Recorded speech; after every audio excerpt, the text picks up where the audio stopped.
Thank you for coming back. Thank you for not running away. We'll go ahead and get started since the people who are tuning in to watch us online were expecting us to start at 8:30, so we're happy to do so. Again, a reminder, we are broadcasting live on the web, and this will be recorded and stored on YouTube.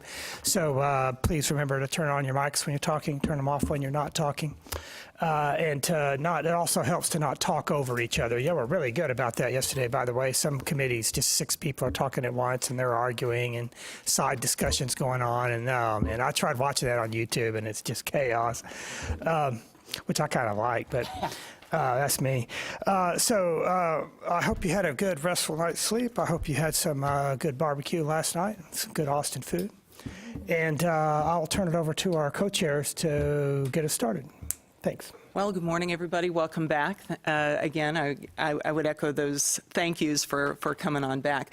I guess perhaps the place we start, Kim, is with your homework from last night. Is that, or any discussion, any thoughts that you've had in the overnight? And I'm wondering actually if we could start with a little bit of a step back to see the perspective of the 4-year and the 2-year with respect to number of courses and what that might look like, because I did speak with some of my colleagues last night, and I needed just a little bit more detailed information because we're nationally accredited and we do have that very direct path to affect that.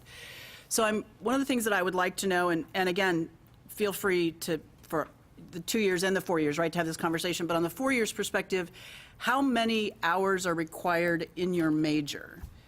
Like in the journalism major, how many hours are required in the undergrad curriculum? I should start over here? Okay, let's say, because like we have 40 hours required in our undergrad journalism major. And the perspective is that students who come, so basically, if you're going to graduate in our program, you can't have any more than 48 hours in mass comm under national accreditation. So the idea is that you have to have a lot of outside of mass comm. So transferring too many hours in can be a challenge, because if you transfer 18 or 20 hours in, and those hours aren't the same with what our major requires, then we can end up with students who have too many mass comm credits. Does that make sense? And I guess trying to figure out how that works and whether or not that affects anybody else, right? Any of the other universities. Well, I can't tell you the number, and I will double check it, but we also are an accredited program, and there are very strict requirements on journalism accredited programs in terms of the number of courses that you can take.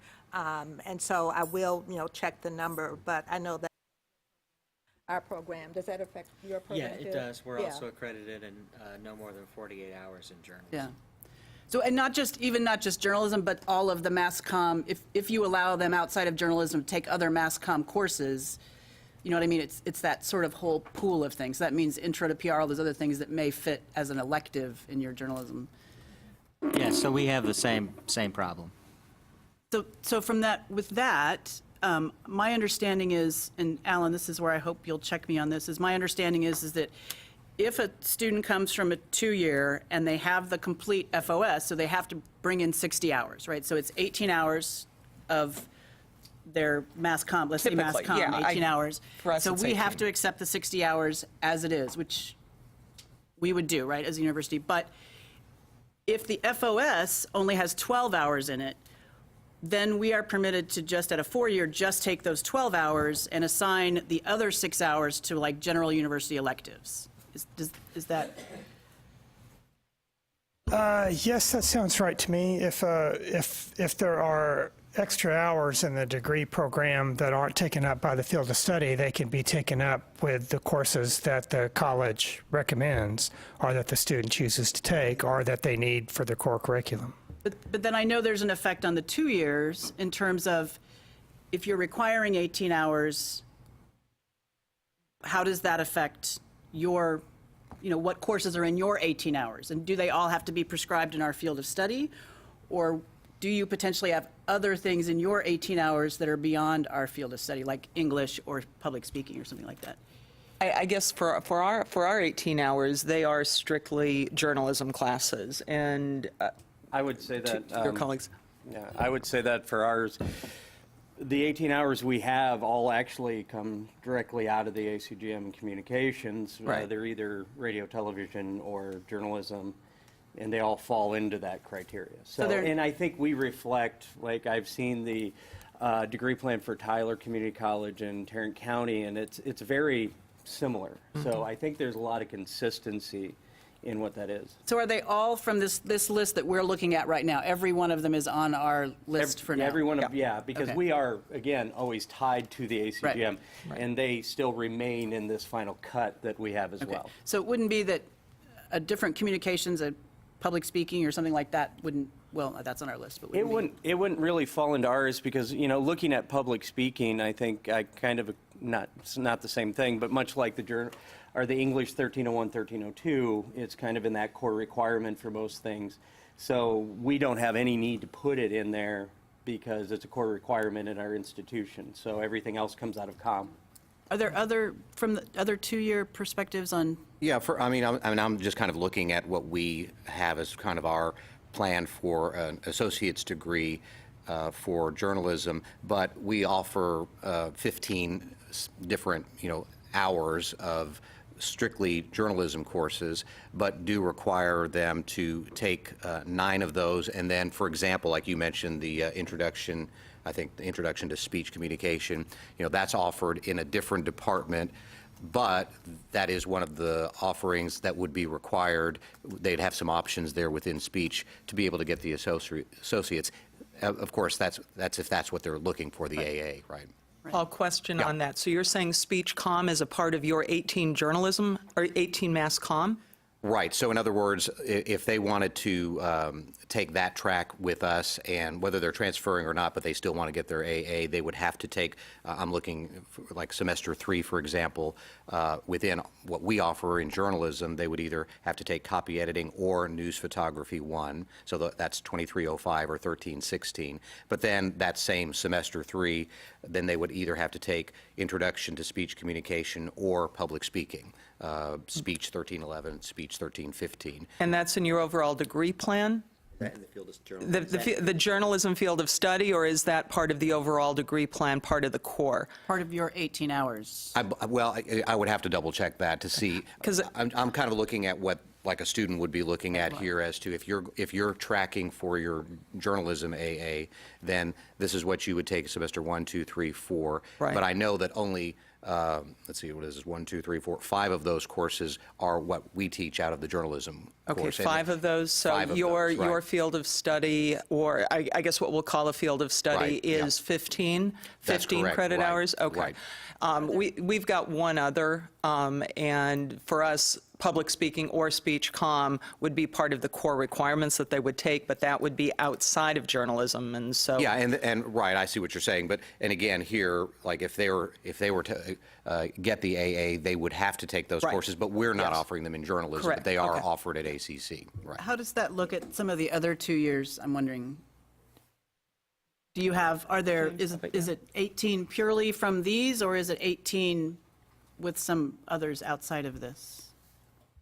So forgive me, I was actually looking up we have an associate's degree in communication studies, and so we don't actually have a journalism associate's degree program, and so we have an area of concentration of 12 credit hours for communication studies. I don't know if that helps at all, but. That would be typical, I'm assuming that would be typically more over on the speech comm, communication Yes, that's studies, correct. public speaking. Okay, gotcha. Any others? We don't actually have all of our AAs and ASs are pretty much students just take whatever 18 hours they feel like taking, no matter what their major is.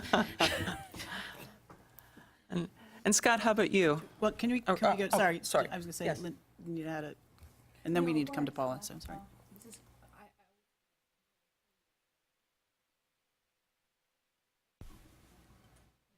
Yeah, so, yeah.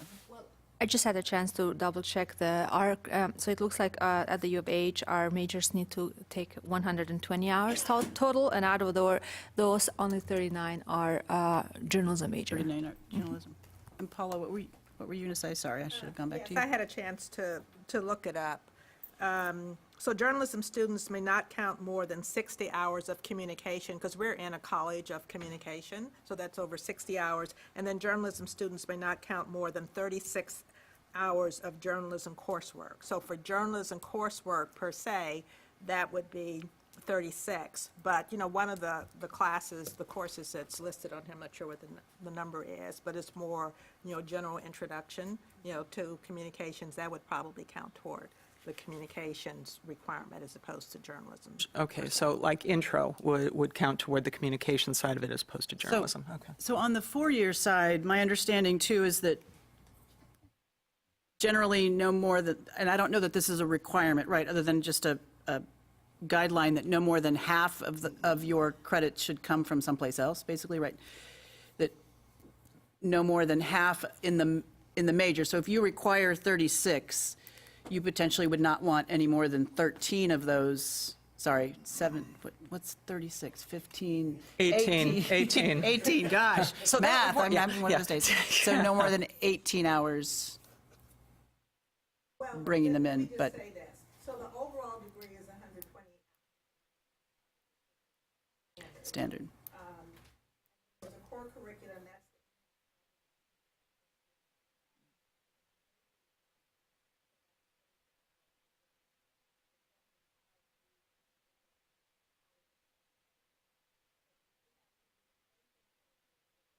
Yeah. Yeah.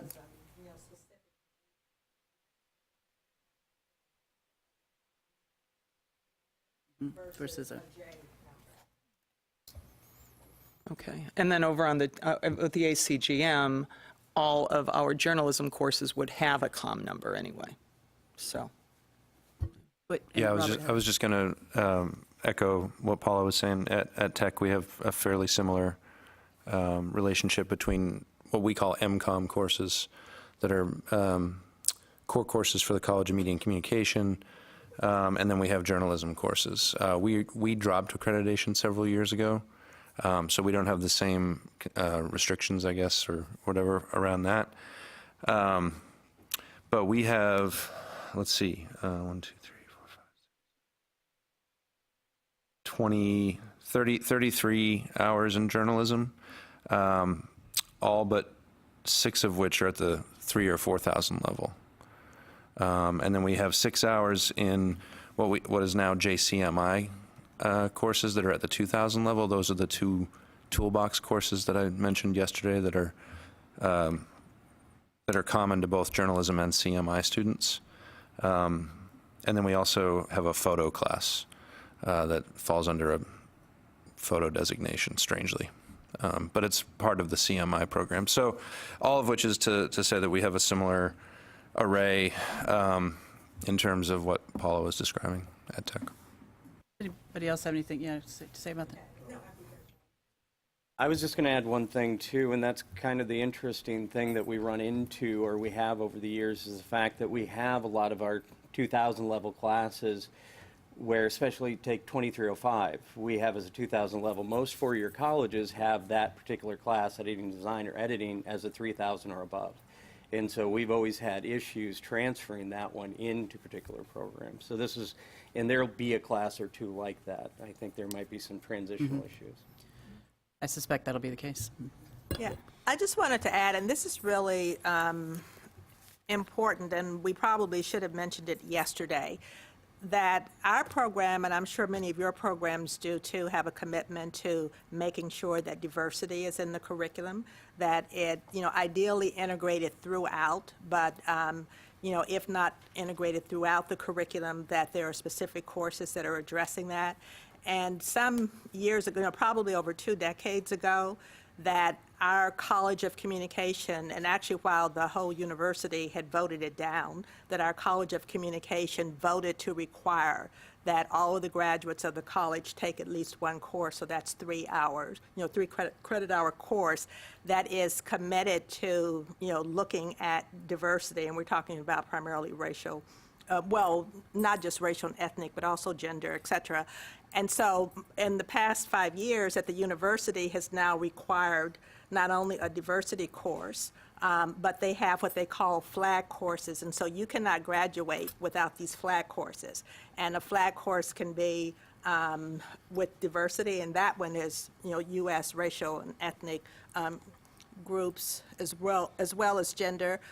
Also ethics, global culture, independent inquiry, and quantitative reasoning. And so what I'm saying is, so those courses, that flag, a course can have a designation with a flag because of the content of the course. And so that course can really, require, it gets double credit really, because it's a requirement, and also you have to have a flag course, to be able to graduate for the university. Right. And Paul, I'm curious about that. In terms of the courses, would that be specifically a journalism course, a journalism in this world of diversity? Or would it be a separate course maybe on the philosophy side? Where does that fall for y'all? Well, for the overall university, it could be across the board. But for the College of Communication, that it is looking at, a lot of issues that relate to diversity in the United States. And then, the other thing for the accredited programs that we can't forget, so there's a requirement, the diversity, commitment to diversity, and also making a statement about diversity. And you can address that in many ways, but it also includes the courses that are offered. Yeah. Well, and So your course, your diversity course for journalism majors exists as a journalism course? No, not necessarily. Can be a comm course? It can be a comm course, and it can be also a course that's taught in the other part of the university. Okay. But ideally, that it would have some journalism component Right. and not independent of journalism. Well, and I can only speak for the DCCC. We are also a group of 7 nationally accredited colleges, and I know a lot in our curriculum. We bring those issues in when it comes to media literacy and principles of journalism, and frankly, 1307. My question is, just real quick, kind of just speaking on this. I was thinking in these diversities, having a diversity course specifically in communication is probably something specific to like what we have in the ACGM. We just don't have a lot of opportunity to offer that. So I don't think it's going to probably be affecting our FOS that we approve here. Just for the simple fact is, if it's not specifically in that ACGM, it's not something we can offer. Jennifer, you had something? Yes. Purview recently received a Mellon grant to infuse African American Studies courses into the core curriculum. Two of those courses that we're doing that with are media literacy and speech communication. So those courses in particular are going to not only encourage critical thinking, but also have have an African American Studies designation and be infused with not only a diverse set of scholars that we're drawing from, rather than to add to what has traditionally been drawn from.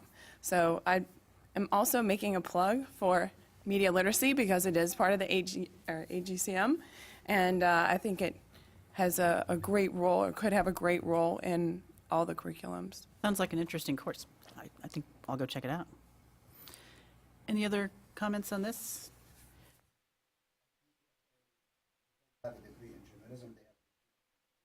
You have 3 areas: public relations, health communication, and digital media. However, I taught before at Kansas State University, and I received the master's degree and PhD from Ohio University. They have very strong program in journalism and mass communication. And I taught elsewhere, but my understanding is the requirement at least 36 hours. At least 36 hours from various institutions. What does AEJMC require? Association for Education. So I don't think it requires a specific... For accreditation. For accreditation, it requires no more than 48 hours overall, right? And they don't set specific requirements for your individual major. We just have the list of competencies that we have to do, which diversity is one of them, of course. But so their limitation is 48. That's what I understand. Right. Yeah. So if we're good with that for the moment, one of the things that we might do is we've kind of shortened that long imposing Excel sheet down to the courses we're talking about. So that's what we're displaying here.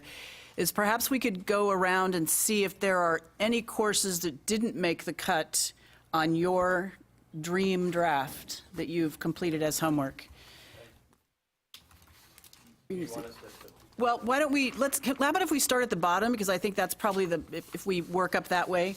Did public speaking make it on anybody's dream? Question about it. It's an option for our core, but it's not required in our core.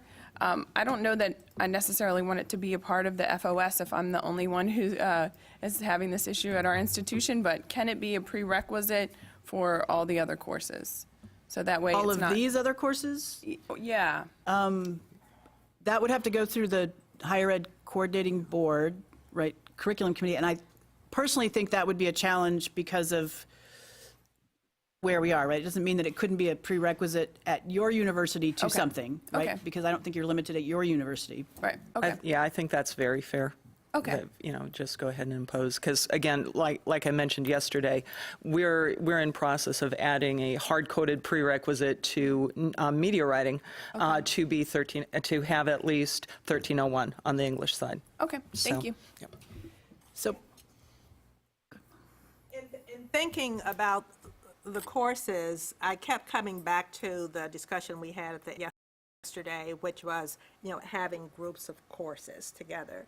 And if we decide to use that approach, and it could be that there's a group and there are three in that group, or maybe it's just one. But if we decide to use that approach, then my list would look like one thing, and if we're not using it, it looks like something else. And I just want to say that in our program there at UT, that we do, and I don't know why anybody came up with the name baskets, but I think a previous director uses baskets. So we have baskets, so the students have to pick from a basket of courses.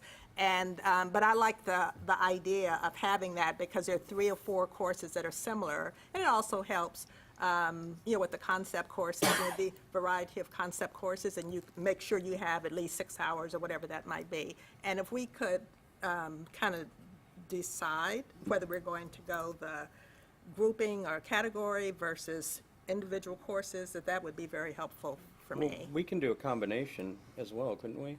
Like some specific and then grouping others? We absolutely can do almost anything we desire. But yeah, but yeah, so why don't we, I was just thinking that I guess my thought was that probably nobody chose public speaking when it came down to having to really narrow it, so we can probably take that one off this chart, which only takes one thing away, but it is still an accomplishment. But see, if you have And so, public speaking, yeah. then potentially, if you have the Yeah. grouping, potentially you could put If you wanted that to be there, right. So how many of you chose groupings, right, so that you at least one of your categories said one of these courses, right? You had multiple courses they could choose from one. So how many of us did that? Looks all but unanimous, almost. So, James, you didn't? No. That's fine, yeah, and Kasana, you didn't? Okay. So it looks like the majority picked groupings, so perhaps we should start with that, and then we can see how you guys fit into how this works for you. And one of the other things, I guess, if I could, that I was wondering about, just purely, because I also went with a groupings model, in terms of this list, oops, the list that Go back disappeared. to the list for a minute, sorry. I'm curious about this list. Are there any items on this list that the majority of 4 years could not, in your wildest possible dreams, imagine accepting into your programs? Yeah, for 4. I was going to say, from my perspective, we would not take radio, television, news because that's our capstone in broadcast journalism. So that that wouldn't happen. That's really that's the primary one. There's some others that are potentially problematic. But would there be a way so that there's that class, and I'm assuming with a capstone, is it a matter of advanced? Have you looked at in comparison to the ACGM? So it's an upper level course as opposed to a lower level course. I mean, the only thing I guess I would encourage us not to get stuck on is naming conventions. Right. It is an upper division and is robust in a different way, right? So it's not, I guess the challenge is we actually, as our 4-year, we only 2 of the courses on here have a direct translation to us. So that's 6 hours, that's all we have. But we do accept some of the other ones as equivalents for our upper division, but not all of the ones on this list. Can I ask what is going on at the universities with news reporting? Because 18 colleges offer it, but surely it can't be right that 0 universities offer news reporting, at least at the lower division. Is it being called something else? Has it got different? Yes. Yeah, so I can only speak for ours, but we have an interesting quandary with that because our 2000 level foundational news writing class is called news writing. So it's kind of a mix of those two. We have a media writing class that is forms of writing for other audiences that are not news driven. But we have a news writing class, and then at the 3000 level, at the upper division, we have a reporting class. So that's a challenge for us in terms of taking one of those two. We might be better off, from our perspective, with a bundle where they have an option of 1 or 2 of those, and then we make the substitution on our end.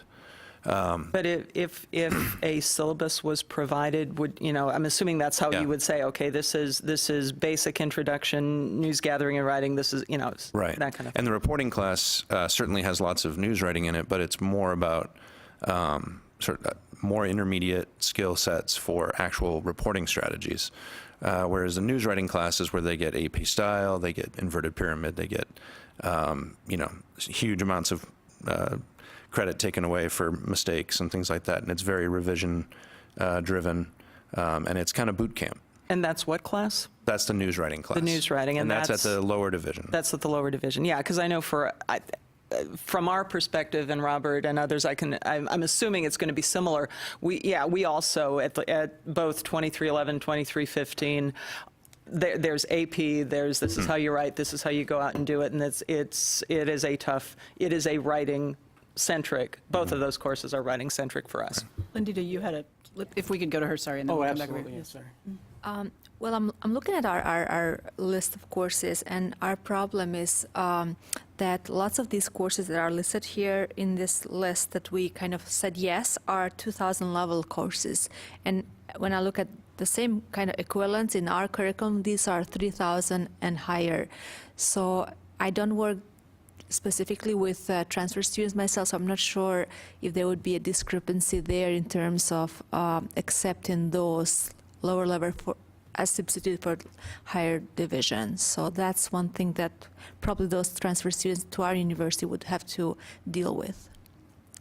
All right, and Robert, and then we'll go to Robert. Well, actually, there's kind of 2 things real quick. First of all, as you were talking about, that's going to be the discrepancy we have is the way, because as we said, everybody kind of approaches these differently. So the options work for us really well in 2311 and 2315. Because it does give you a sense, and you could probably look at those as the 2-year as kind of an intro to news writing as that's approached, because it's all very writing heavy. When it comes to, and that's what I was talking about with 2305 being an editing design, that's been the problem that, hopefully something like the FOS will solve in the idea that we are teaching 2000 level classes that the 4 years teach the same content at a 3000 level. And so that helps the students in being able to transfer and having those credits actually count for them, depending on the amount. So, because Sonia had one, and then James had a question. What? I am really surprised that Intro to PR is ruled out.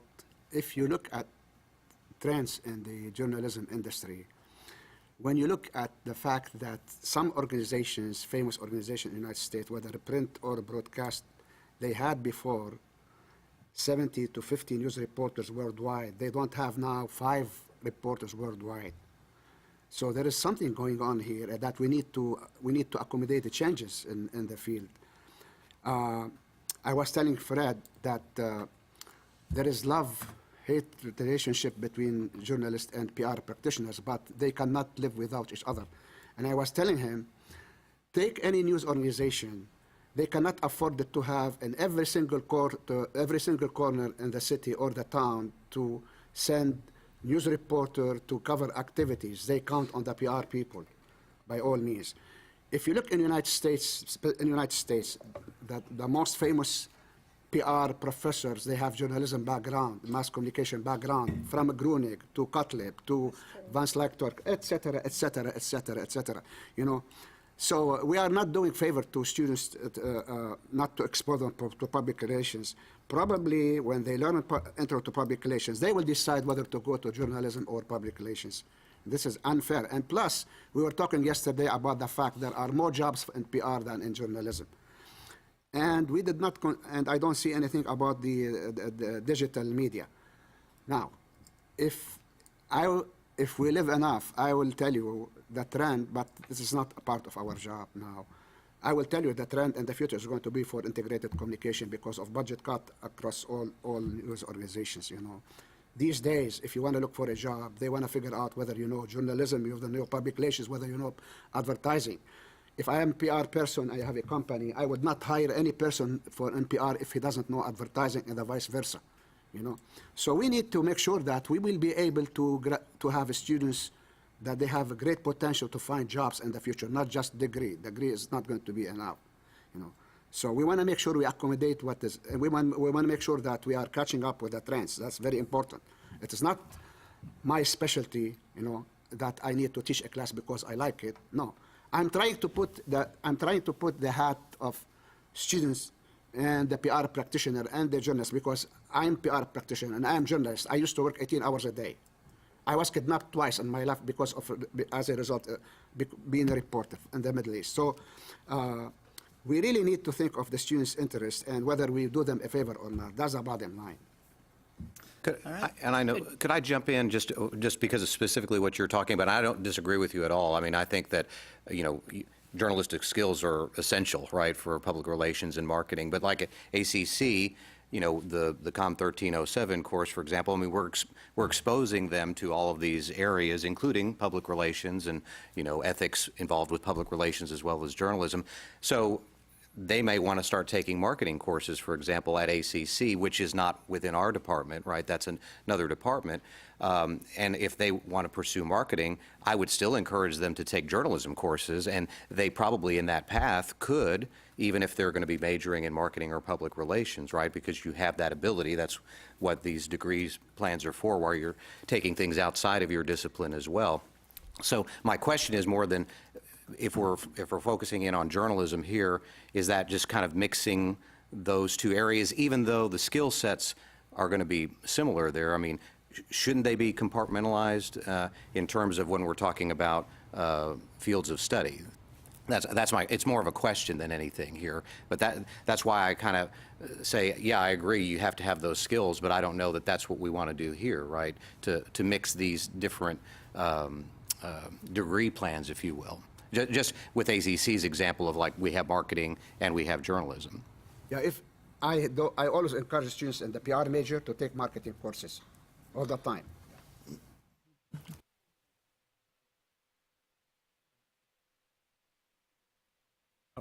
I was just, if I said anything, it would just be to piggyback on what he was saying. We're talking about really developing a foundational skill set going on to the next 2 years. And I teach advertising PR classes too. And in that, you know, the crossover is kind of, we work together a lot, but I think here when we're looking at it, it's kind of that, I see it as foundational. It's just kind of the basic skill set, trying to get them into the next step in education, so. Are we ready to tackle the Tackle the groupings list. and Tackle the list. Yes, okay, Alan, do you want to switch us to your chart and we've got our blank slate, and we'll start with that. And Alan has volunteered to take some notes for us and see what that might look like. Let's see, what's, And Robert had a. oh, yeah. Just as a hopefully maybe productive point of departure here. One of the things that I was thinking about last night is we talked about having a cluster of survey courses, right, that students could choose from. And I think we had placed in that basket, if I may, we had placed 1307, which is the Intro to Mass Comm, right? Media literacy and principles, Which was 2,300. 2300 and 2302. Is that, am I remembering that right? Yes. And I was thinking about it last night, and I just don't, I can't get my head around an FOS in journalism that doesn't require principles of journalism. As a like, you have to take that. So I wonder if we couldn't make the other two optional, and then keep principles as a requirement. Robert, or go ahead. I mean, I thought the same way, Robert, and I can tell you very briefly what mine looked like. I had a required 3 hours principles of journalism. That's the first level. The second one, I had a menu, 6 hours, choosing between, what was it? News reporting, radio, television, news, although that sounds problematic. Kimberly, media literacy. And that was my second tier of the sort of theory classes. And then my third was you could choose either 6 or 9, whether we want this 12 or 15 hour, just a sort of, grab bag of the production. So the media writing, editing and layout, news photography, video production, audio production. And that's how it ended up working out for me. And sorry. Since we are always talking, so, and I just wanted to follow up. Mine looked pretty much very, very similar to what you have. Three groupings: conceptual skills, particularly related to journalism, and then a choice between 2 or 3 what we refer to as media production that would also transfer well to our and probably the courses you named are the same. Would you like me to go through which ones, or no? Do you want, I mean, should we just get something up there so we can take a Yes. look?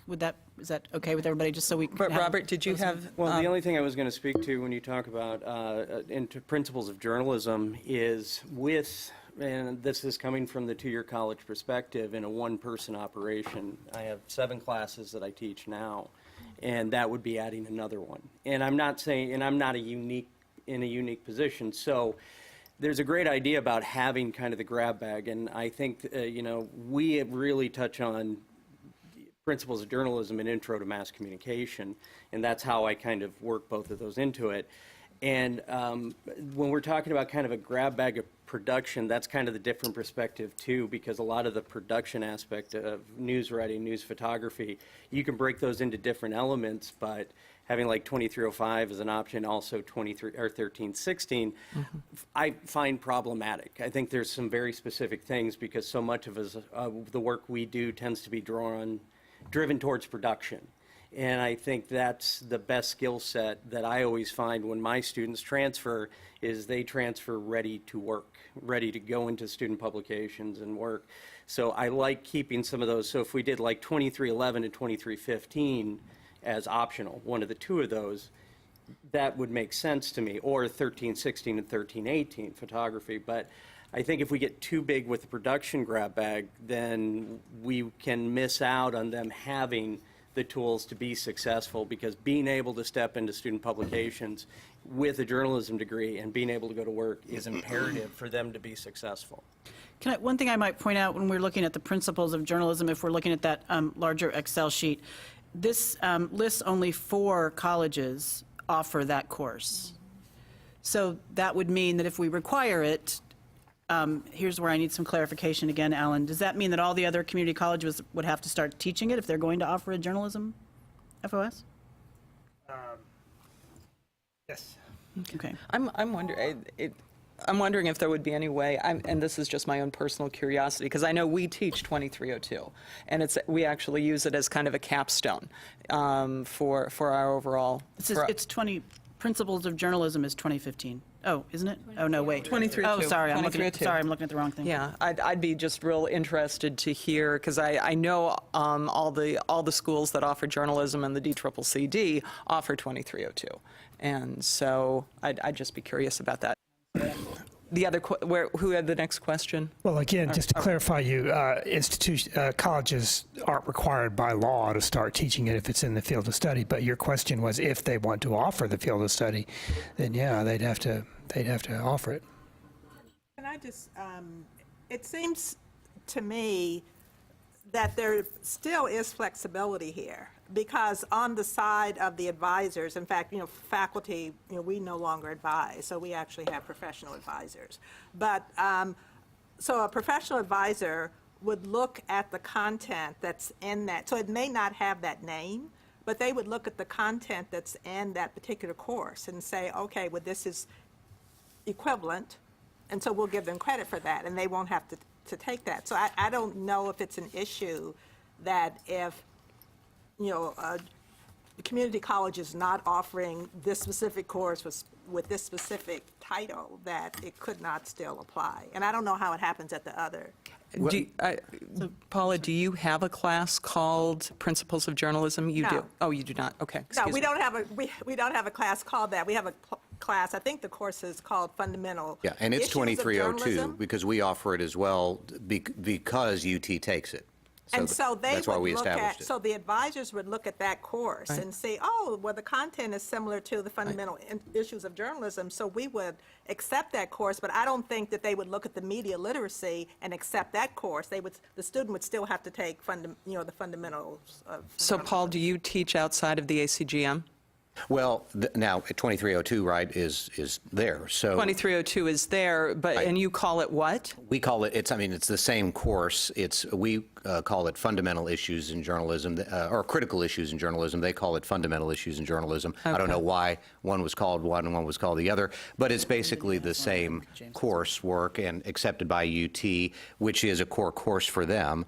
And that's why, actually I established having that at ACC. We weren't offering it before. Okay. But as another example, and this is kind of where I think this whole thing is headed, is that I think there's a digital storytelling, I may be saying the terminology incorrect, that we would like to offer, for example, as a core course, but it's not part of, I don't believe it's part of the ACGM. It's a unique course to UT. So they're going to make sure that their students are taking that. So there's no point in us offering it for at least the transfer students who are going to UT, right? So what we're trying to focus in on are courses that are going to give fundamental journalistic, principles to the students, some skill sets, so when they're going to Texas State or they're going to UT or Texas Tech or University of Houston, any of the places that I know that they're applying for in North Texas as well. Prairie View as well. We want them to be able to go to all of your four-year institutions, but you have a unique set of core courses that aren't part of the ACGM that we're not going to be able to offer. But, and another example is like 2311, which here is listed as media writing. We teach a course that's under COM 2311. We call it News Reporting 1, and the description of news reporting here for 2315 is exactly what we're doing in 2311, right? Okay. So, Yeah. but I'll have advisors or counselors from UT through a student who wants to transfer that over. It's not there, and it's great. I appreciate, because UT appreciates the efforts that we're making to get their students prepared, but they want their students, their UT students, to take their specific writing course regardless of where they're transferring from. And so, but I might have an advisor making sure, like, we're going to give them credit within the discipline, right? It's just not going to be one of our core courses. Right. And so I guess that's the thing, that from a perspective of a two-year institution, is that what are the ones that ultimately, if this is the goal here, that you are going to take as core courses, right? So there may be just a handful there, even though you're going to accept some of these courses on a case-by-case basis, looking at the syllabus and maybe communicating with the professor specifically who's teaching it to say, oh yeah, that is the equivalent of this course. We're going to go ahead and waive that and give them that credit, right? I think that's what this is all about here. Yeah, well, and another challenge is, it's, what is it, 5-6 years ago, Robert, that we moved from 2311 and 2315 being called News Gathering and Writing 1 and 2, and so there's still, you know, old guard, new guard, and we're still trying to figure out who's saying what, but the classes are essentially the same. Lindita, I think you had a question. Well, no, I just have a comment, actually. So going specifically to this conceptual, I think the question here is, do we require one or give a choice between three? And I would argue for giving a choice between three, because specifically this class, Principles of Journalism, we do not have a class like that. We have a 4,000 level class that's called Social Issues in Journalism. This will not count there because it's a 2,000.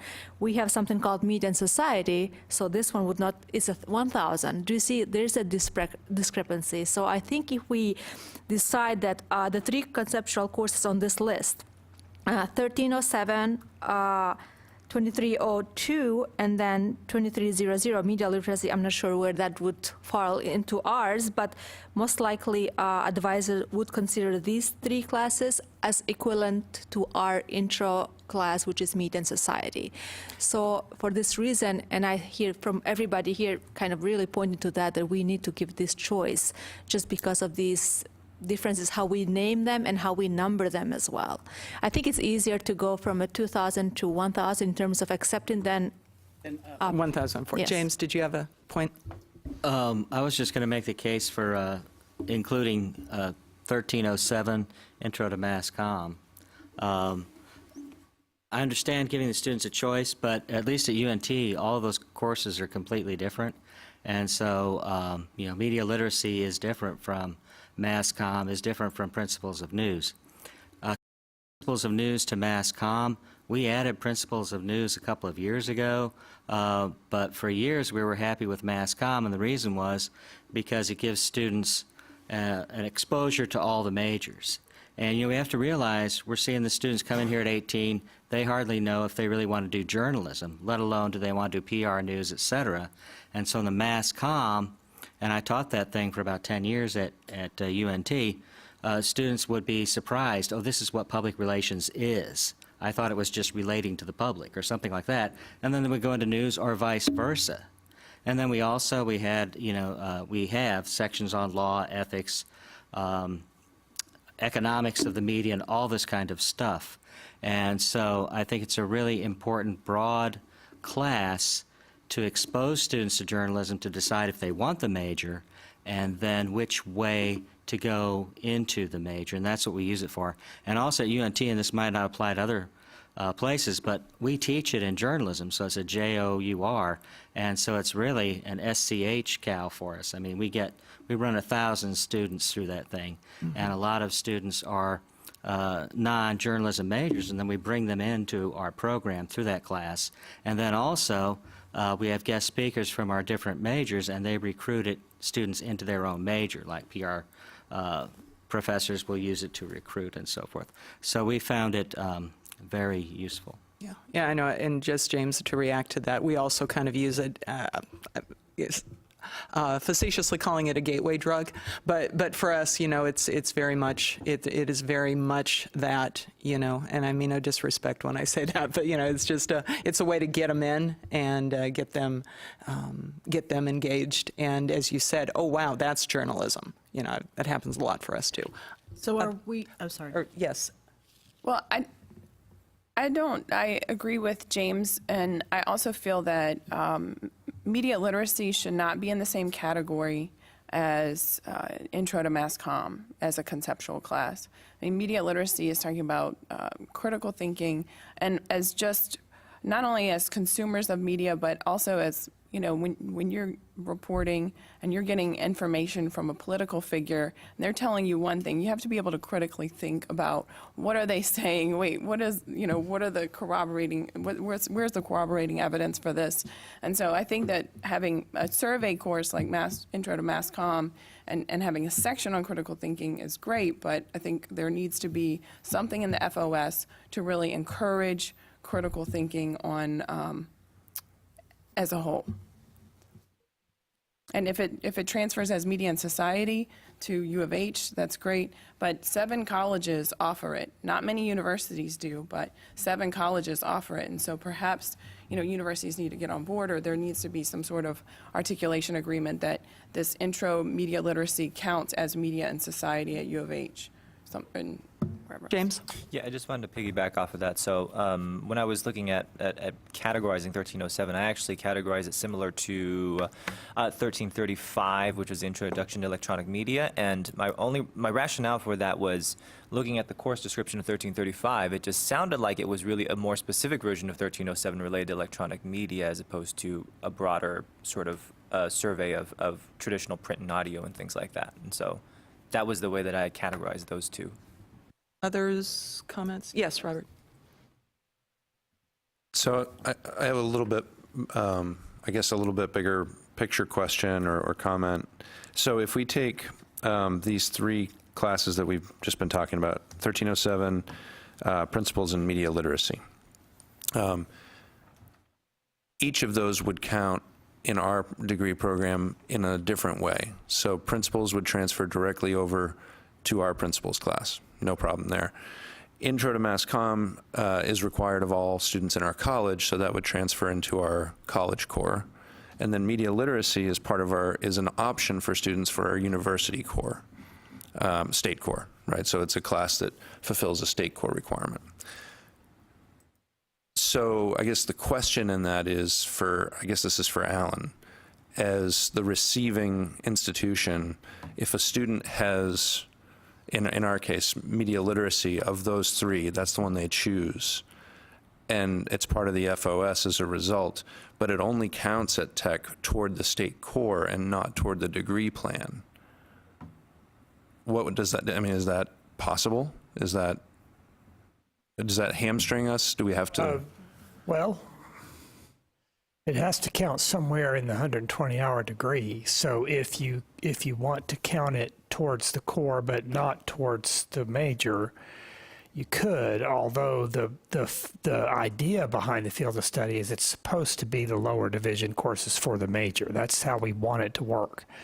But if that's not possible, at least right away, if it's not possible, then you could still apply those towards the core and not have to cut any courses from your existing curriculum. Now, that's assuming the student didn't already take some other class to fulfill that core component area. Right. And if they did, then you're still going to have to apply the 3 hours that they took for the Mass Comm course. Thanks. So do I understand you to say that if you have 3 courses in a cluster, that only, theoretically, 2 of them could count, but because the way we have it set up, that only 1 can actually, is that what I'm hearing you say? I'm saying that any one of those 3 classes would count toward the 120 hours for us. Okay. But each of them would count differently. And One would count toward the I agree, major. and I think that's good, and that provides us with a lot of flexibility. This is an interesting example of why, even though there's a field to study, why it's still a good idea to keep in touch with your transfer partners. Because if you were using courses in a slightly different way, like something is counting towards the core, then you want to make sure that the institutions who send you your most transfer students know that their advisors tell their students when it comes time to take that core component area, please choose Intro to Mass Comm instead of Intro to Psychology or Intro to Sociology or some other core course, because this is how we want to transfer that. But if they don't take your good advice, then you're still going to have to swallow that course. What I'm wondering is if we could look Microphone. Sorry. What I'm wondering is if we could look at the ones, because I know Alan's been feverishly taking notes, right? So you've got those now 4, right, that we've talked about potentially in that area? And then have comments on that. So Intro to Electronic Media, wasn't that, you added that? So 1307, 2300, 2302, and then 1335?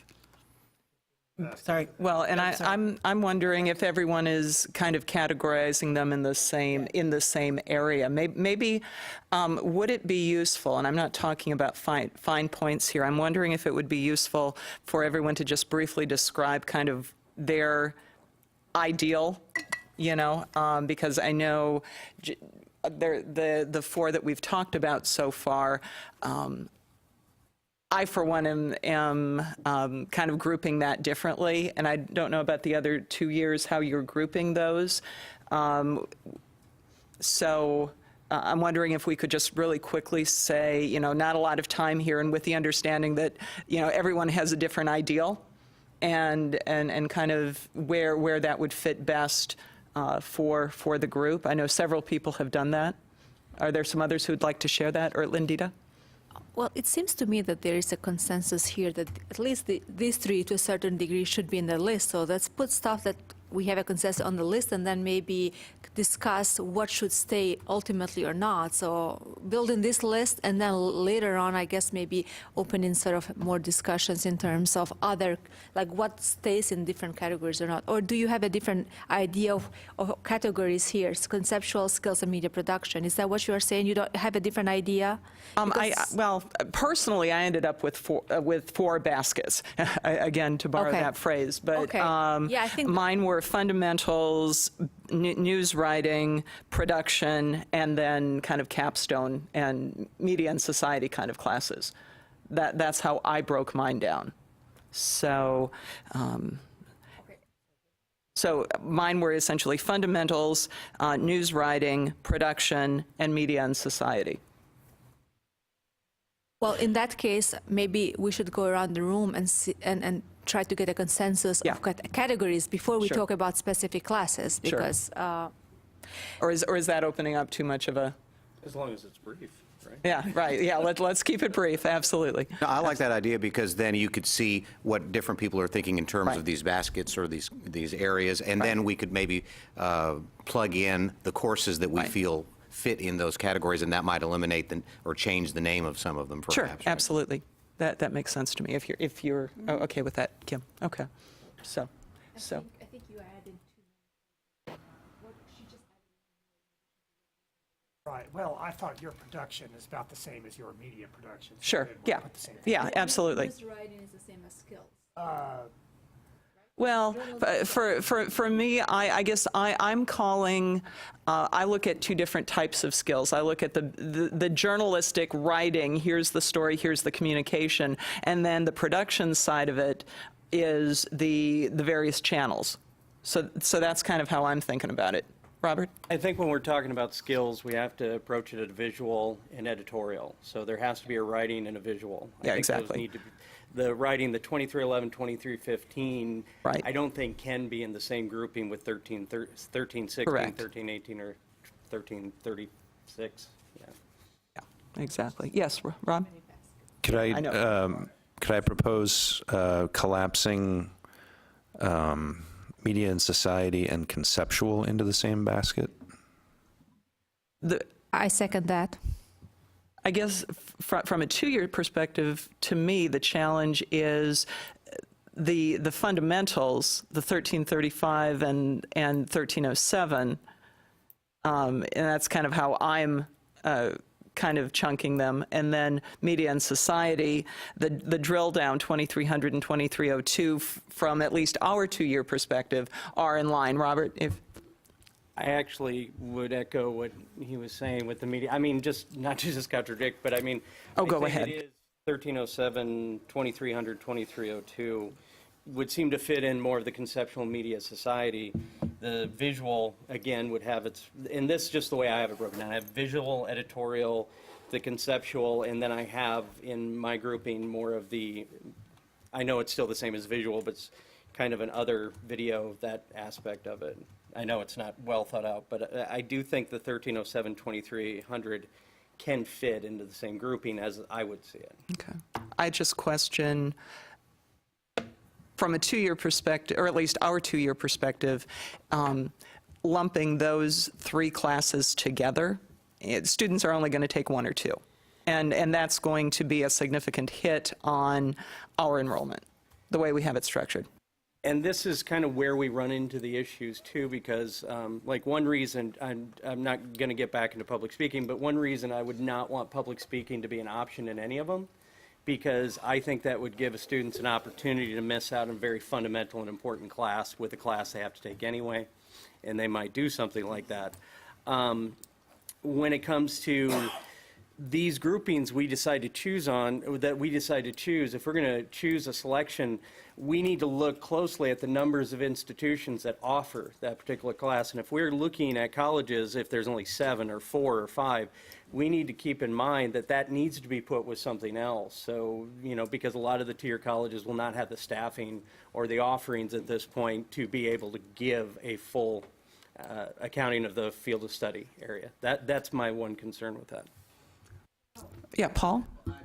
I was just going to say, because I like the idea of conceptual and maybe collapsing that. It doesn't necessarily mean that all of us would agree what should end up staying in that, but if we could agree like a 1307 and a 2302, they're conceptual in nature, right, even though they're offering different things, right? One is very specific, one is more general in nature. Then we'll see what baskets they're in and decide, well, do we really want it in that basket, or maybe that should be separate, but by nature, they're conceptual, right? So that might just be a starting point. That's just kind of my idea or suggestion. Sure. Other thoughts? Paula? I may be repeating what other people, repeating or contradicting, I'm not really sure. But first, I want to advocate that we have a description, overall description of these categories, clusters, baskets, whatever we decide to call them, so that that's informational for both the community colleges and also for the four-year institutions. And the reason I say that, because, I have no idea what these numbers mean, because we don't use these numbers. And, and everybody's not using these numbers, and so it's really going to be about the advisors looking at the syllabi to see what's in a class. So if you know what the concepts are and what the class is the course is supposed to be about, then both at the 4-year, it's going to be informative for the advisor, and at the 2-year, then it may very well be that a professor will say that, oh, okay, well, I really need to make sure, I wasn't including journalism, but I need to make sure that I include that into Intro to Mass Communication. So that's one thing, to have a descriptor so we all are on the same page and we know what we're talking about. And the second thing, I do have 4 categories too, and I think there may be some overlap, and I think there are some differences. I kind of see it as the groundwork, the foundation, the fundamentals, which I'm calling principles/fundamentals intro to media. And that's kind of, that's not about scales, because I know some of you all are putting scales into that very first category, but you need to have some concept of what you're talking about. So that's kind of background, so everybody has a sense of it. So would that be the same as conceptual? Do you think we could use that? No, because I have a different category, conceptual in another place. So principles, fundamentals, intro to media. So that's kind of the base, so we all have a basic understanding of what we're talking about. The second one that I have skills, and essentially intro skills. So everything that allows you both the visual and the writing, and so the intro skills, and then the third one that's my concepts and critical thinking. And that would bring in some higher level critical thinking skills, but more sophisticated understanding of both, media and journalism, et cetera, and then the fourth category would be intermediate skills. And the reason I don't have advanced skills, because I'm assuming that when they get to the 4-year college, and that's where they're going to take the advanced courses. Sorry. Any other recommendations to throw into the mix? I don't know if it's a recommendation, but we're just talking about how we're splitting the categories. I don't want this added, but for me, it was foundation, in which I thought principles, but perhaps 1307 would be the foundation. If we're going to include Mass Comm, I can't see it competing, as I said, I think yesterday, with any of the more thoughtful classes. Like, it would have to, they either all take it or none, maybe. So foundation, maybe 1307, theory, these sort of thoughtful classes, and then practice. And I'm hearing what I think Erica made a strong argument of practice being divided between writing and production.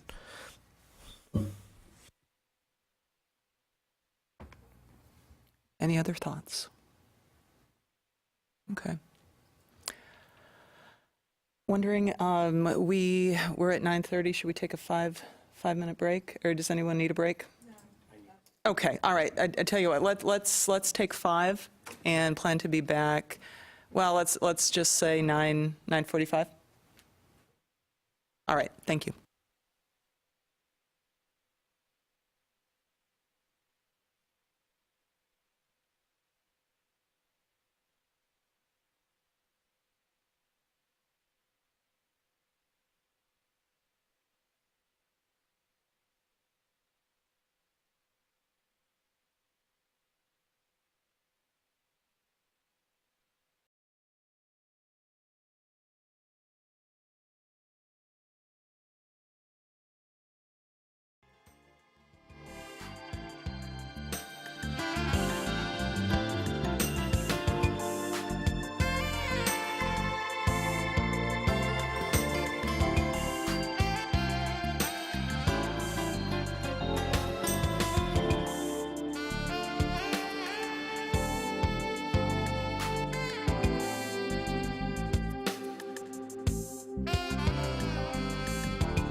All right. Okay, we're ready to get started. Yes, thank you all very much. As we were talking kind of on the break, one of the things we realized is we're getting a little bit hung up on what are we going to call each basket. And I'm wondering if going forward we can, first of all, decide on 3 or 4 baskets. And I know, Kim, you had a question in that regard. If we can look at 3 or 4 baskets that we think we can all live with, forget about calling it whatever, so we don't waste a lot of time on that score. But if we can start kind of slotting courses into baskets and negotiate from that perspective. And Kim, your question. Actually, 2 points. One, Alan points out that we need to be finished with this portion of it by 11:30, if not before, because we have 2 other issues to take up, one being teacher certification, which we have not at all touched, and another being sort of where we go from here, right? So, right. So that means we need to get on it. So my... There you go. Very good. My question was, as we're looking at, if we're looking at 4 baskets, whatever we're going to call them, we're just going to call them 1, 2, 3, 4. Of the 2-year colleges, if we're talking about those first courses we were just discussing, 1307 Intro, 2300 Media Literacy, 2302 Principles, and 1335 Electronic Media Intro, does everybody teach at least 2 of those at your, does anybody teach just 1 of those 4? Just 1? Just one, but I've just added 23. Okay, so that will be 2. So you've got 2. And you teach, We just teach 1307 among out of those. okay, and Janine? And we just teach 1307 as well, but we're not necessarily opposed to, our catalog is very outdated, and so we're working on updating the courses, so. Just as we're thinking about putting something in a category, we need to consider whether we're causing a problem for, okay, so there are potentially some. Yeah. Yeah, currently, we're teaching 1307, but we're bringing 2300 online in the summer. So- Okay, great. So, all right. So in that, in basket 1, whatever we call it, we had those 4 courses listed, yes? Were there, that was, does that work for a basket to start the conversation? To put some on there and then we'll put other courses in other baskets and then we'll go from there? So that was, Alan, do you need that 1307 1335. in? Correct. Hang on, yeah, just, Okay. yeah, he's doing the, Basket, what basket are we 1, talking about here? Basket 1. Basket 1 is going to be loosely conceptual / principles / fundamentals / foundations we're just / theory. we're calling it 1. Exactly. Basket Or 1. basket Yeah. 1. Our kind of airy category. Okay. Basket 1. Okay. So it's, A lot of. yes, so it's strong definition. intro to mass comm. Yes. 1335. So do you want the survey of course number? broadcast. Which is better for you, Alan? Well, both. Intro to mass comm. Intro to mass comm? Mhm.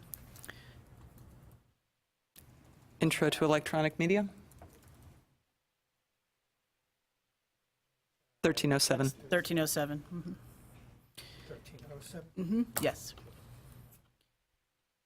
And then intro to electronic media, which, because that follows the next course number.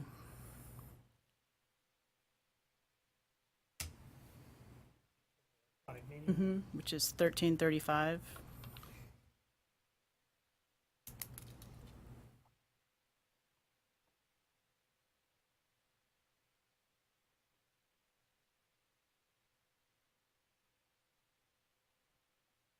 And here's an acknowledgement that public performance by typing on a screen we can all see is indeed a challenge and a stressful, so thank you for, Rude keyboard here. I don't have a mouse. So thank you for doing that. Thank you, Alan. Principles of journalism.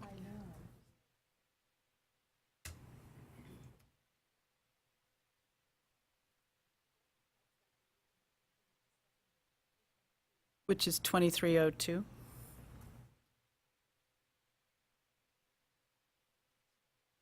um, 23. 2302. Yeah.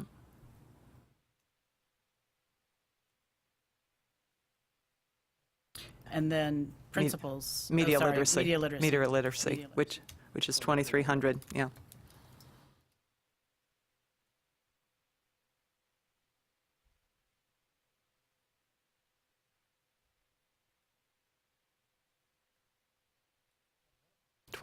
$2,300. Okay. so basket 2. Now, roughly how many of those courses do you want students to take? 1, 2, 3? 3 semester credit hours, 6, 9? For us, I was thinking 1, and it gives us the opportunity to offer more when it comes to the skill set and the production. Scott? That's a good question, but I wonder if we should defer and first get our categories, and then we'll start whittling it down and deciding. That works for me. Okay. So then the second basket, journalism foundations, or the writing skill? Yeah. Okay. So writing courses include media writing, correct? media writing, 2311.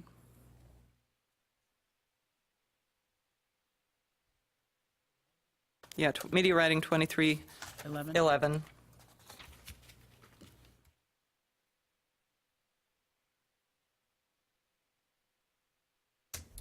$23.15, News writing, right, that's news reporting, news news reporting. reporting.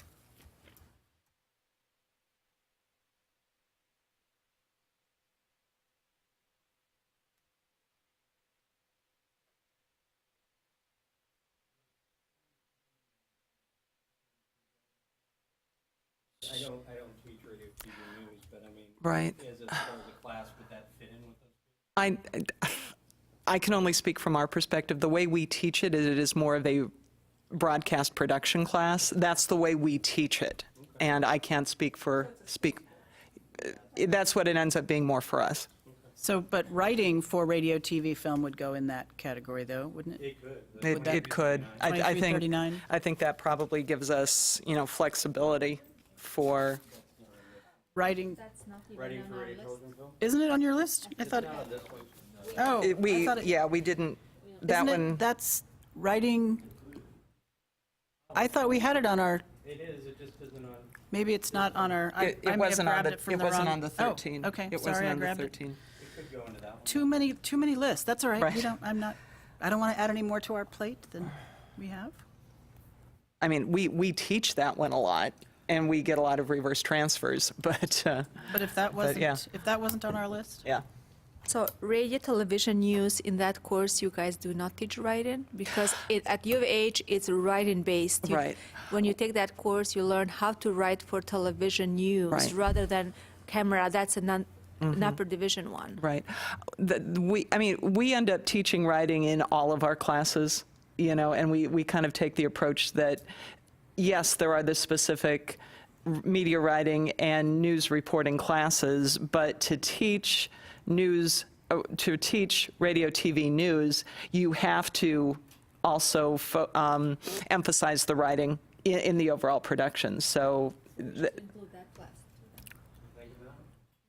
yeah. So we think, radio, TV, news? I guess I was thinking of that one more on the 2332. skills side because that's, Writing is a skill. yeah, oh, absolutely. So radio. No, and I'm not saying that writing isn't a skill. I'm saying that, that's fine. I don't disagree. So it's those, do we want to, did we decide we were adding TV news to this? Radio, radio, TV? Radio, TV No? news. Okay. Okay. I mean, So would then- it be, I think we should add writing for radio, television, and film onto that as an option.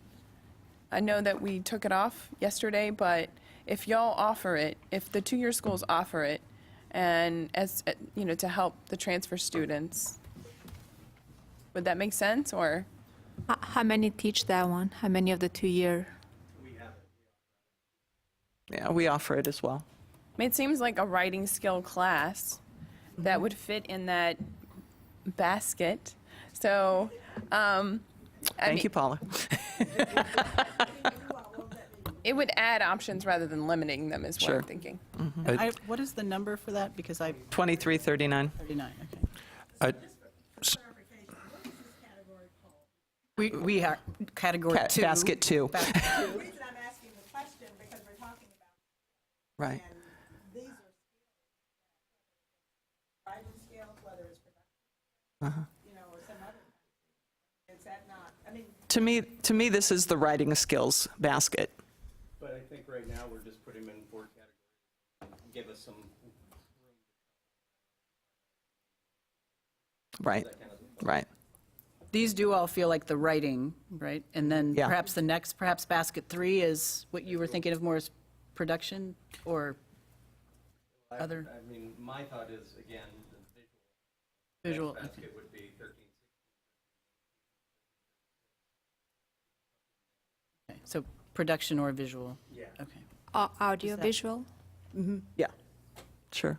And is writing for radio, television, film, is that, just to make sure, 2339? Yes, 2339. Because it just said ACC, that's offered through the RTF department, not through the journalism department. yeah. Yeah, and we offer it through journalism a bit, and the focus tends to be more on the journalistic side, so. So All then right. And I guess I would, basket 3. yeah, basket 3. What do we have in basket 3? I guess 13.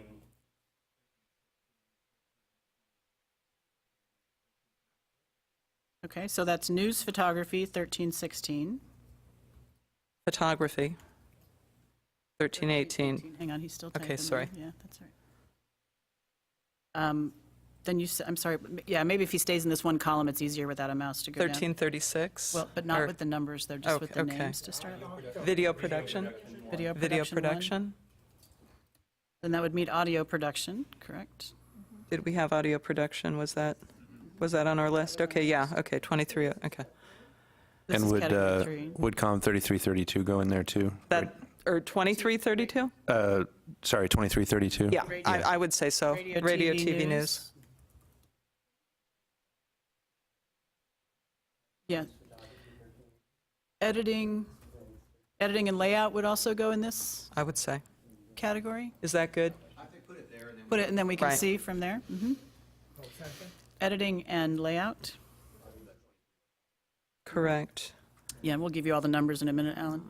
And then practicum and electronic media, I assume, would also go in that category? Yeah, Practicum. 23, yeah, practicum and electronic media. Then, you want me to give you the course numbers, Alan, on the next column? Do we? Actually, the course numbers are kind of a headache, because if we Okay. start dragging and dropping Okay, courses, that's then fine, then we won't. All right, that's I fine. could just type We those won't. in later. Yeah, very good. Okay, Okay. is that everything on our list? 1, 2, 3, 4, 5, 6, 7, 8, 9, 10, 11, 12, 13, 14. Yes, all right. How do we feel So about that now- list? Yeah. The hard work of figuring out if this list works in these groupings and how many we select from each. Does this work for us as groupings so far? And I like we- the smaller grouping.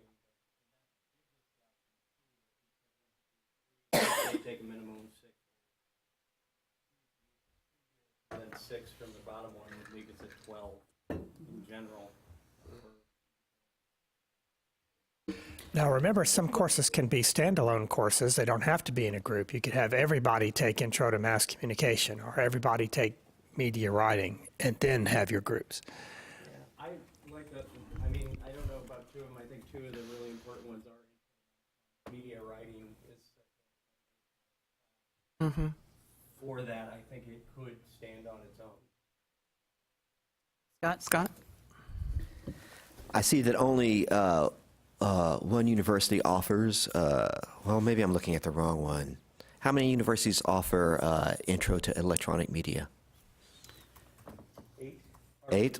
This is universities. Uh, At the lower level, right? So are we talking at the lower level, or are we just talking offer it in general? Are you I looking? guess I was talking offering it in general. I was just trying to look, I'm looking here and trying to figure out like what can we maybe remove or collapse. And the first one, I mean, it's the first thing that we're looking at, was whether or not Intro to Electronic Media is a little bit redundant with Intro to Mass Comm. I don't know. So, you're right, 5 offer it. So I guess one of the questions is, when we think about this, is that if we were to choose, they take one of these courses, then that means any of the 2 years could offer any one of those, right? Or they may offer more of them. Could I just jump in? So we offer Intro to Electronic Media. We call it Intro to Creative Media Industries. now, but it doesn't count for journalism students. So we offer the class at the 2000 level, but it's not part of the journalism degree plan. Where would it, if a student in your program were to take 1335, where would it factor? If they were a journalism student, it would not. Okay, would it, so it wouldn't fit into their elective load? It could, but what we do with electives with our journalism students is they have to either do a minor or what we call a specialization. Essentially, it's a beat. So if it fit into a specialization, then it would work as their elective. Yes, Linda.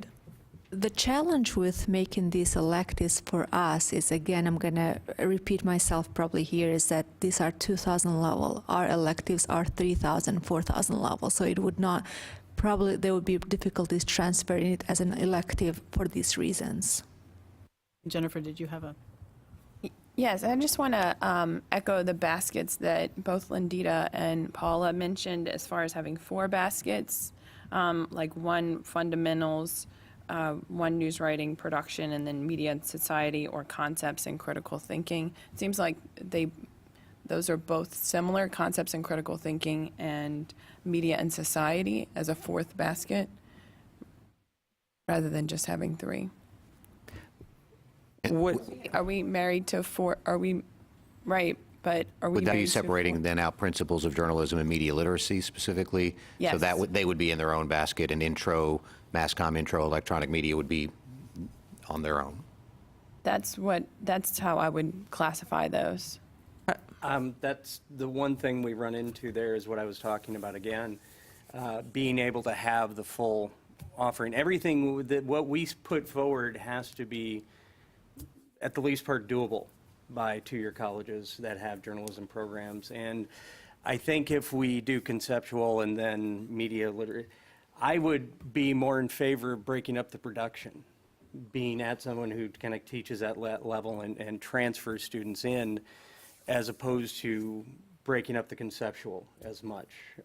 Because, like I say, if you put, right now, today, if you put Intro to Electronic Media Principles and Media Literacy, those last 3, up until next fall, I mean, I couldn't even offer those 3 hours in that, in our program. And so I like the idea of either keeping it kind of very, I would argue more for the idea of keeping it simplified. We have an introduction, an overall class, and the variety of production that will give the students the proper understanding and skill set. And again, I look at this from the way I operate my program. So that's probably a little too narrow in my focus. But when I think about what the students kind of seem to go into the next step with as far as a skill set to get them, make them successful, Intro to Mass Comm, I think, is one that can stand on its own, but I don't want to get too heavy into 6 hours of that conceptual as opposed to 6 or even 9 hours of writing news photography, those visual aspects, because I think that really is, you know, when we talk about what we're trying to accomplish in the 2-year program is give them that foundation, and that foundation comes from doing. Well, what I'm thinking about is, oh, sorry. you're good. I'm thinking about our charge here as FOS Advisory Council, and that, from what I understand, is what fundamental baseline do our students need in order to be successful in their degree plan. And I think that critical thinking, that we cannot have journalists, we can't have people shooting, filming without critical thinking skills. And I think that they go hand in hand, and I feel very strongly that they're equal. I would say that critical thinking is taught in media writing, it's taught in news writing, it's taught in news photography, it's taught in video production. That same level at either a step higher level instead of the theoretical as opposed to the practical is taught on every single step of those.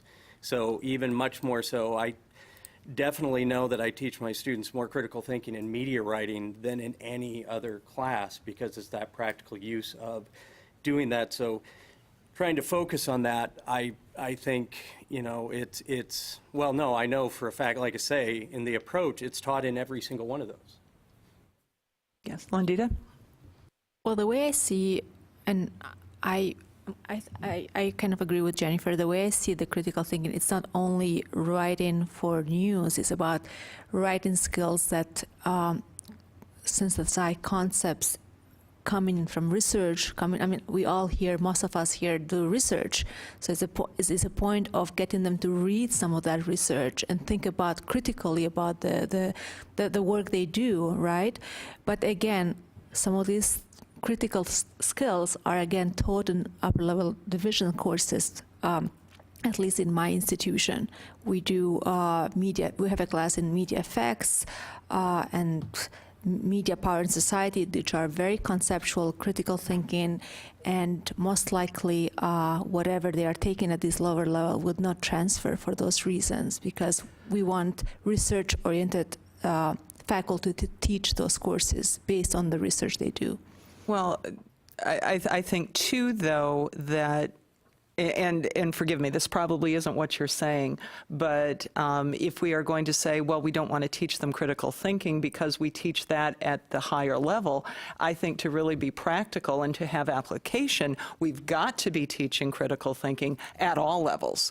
I think our students come in with sometimes a challenge in that regard anyway, so I'd rather err on, and I would kind of echo what Robert says. We teach critical thinking all in every step of the process.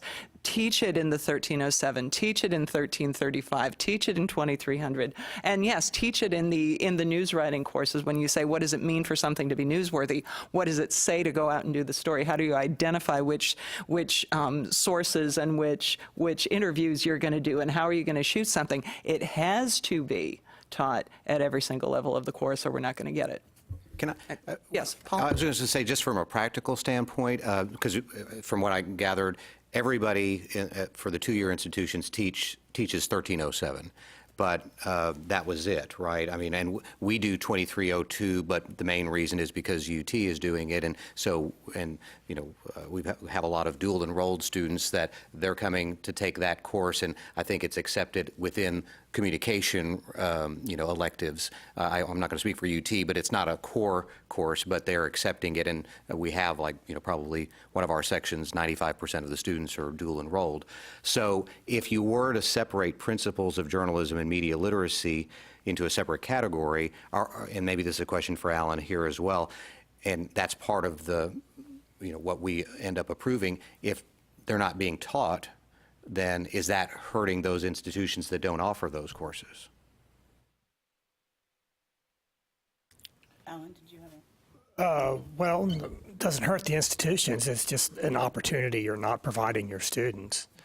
If students have the opportunity to have a completed FOS, then they've got more security in transfer. Right. But if everybody's taking 1307, if we say, that's a base fundamental, like understanding just the landscape of the media business if you're going to enter into journalism, and then we go to University of Houston or Texas State, UT, Prairie View, and they say, well, with our unique core, we're going to have you take this course anyway, whether that's, in the third or fourth year, to have these critical skills. Isn't that going to occur anyway?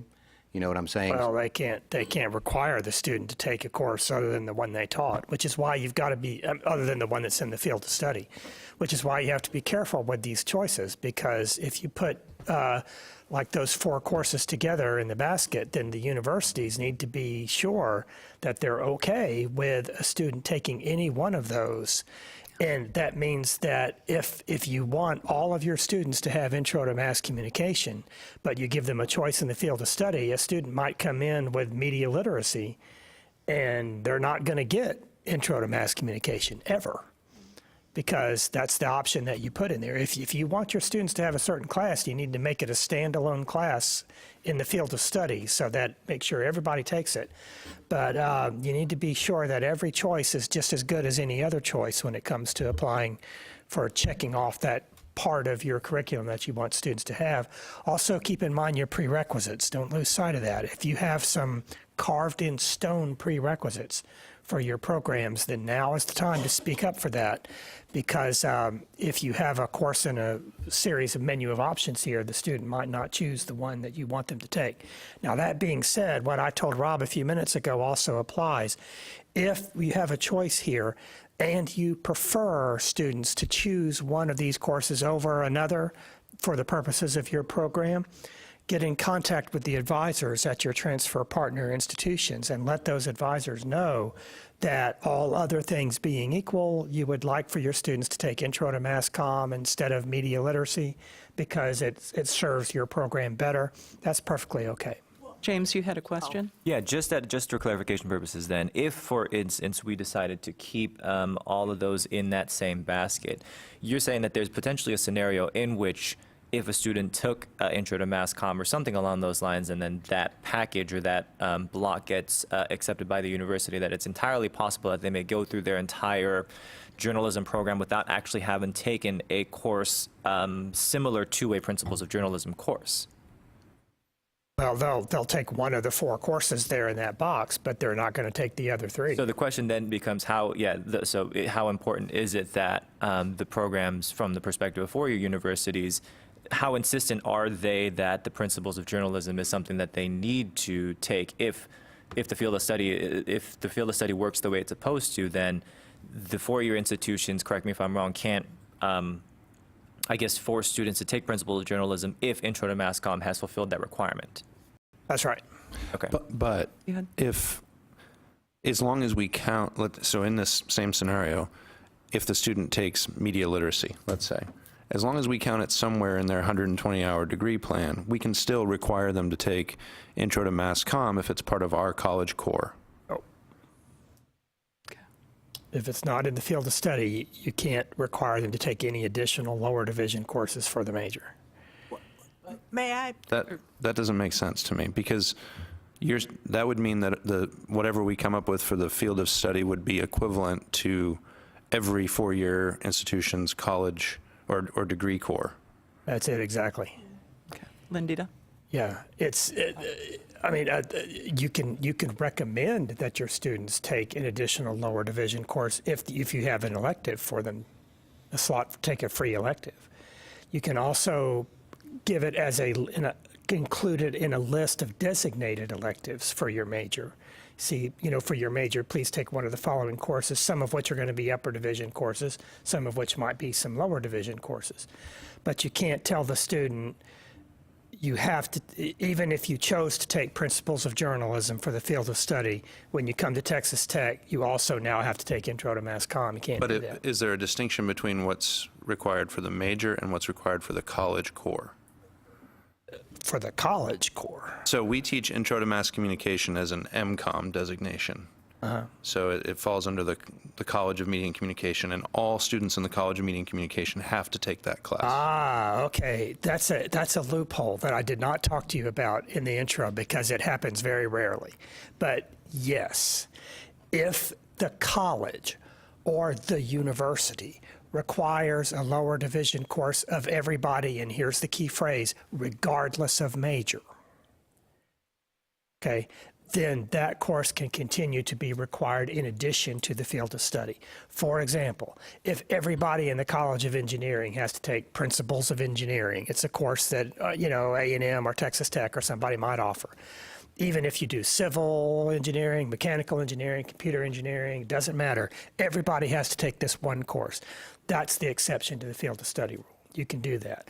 If a university has a requirement that everybody has to take university success seminar, a 1-hour university success seminar, right? Or if everybody in a College of Liberal Arts and Sciences has to take a research methods course, regardless of major, you can do that.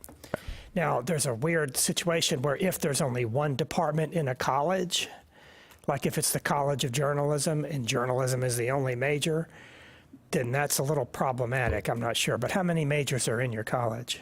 We have 5 majors now, maybe 6. Okay. Yeah. In that case, yes, you could have Okay. them. You could still require them to take an additional course. Okay, thanks. Lindita? Does this, sorry, sorry about, ahead. does this apply to also schools? Because we have a similar scenario, but we are not a college.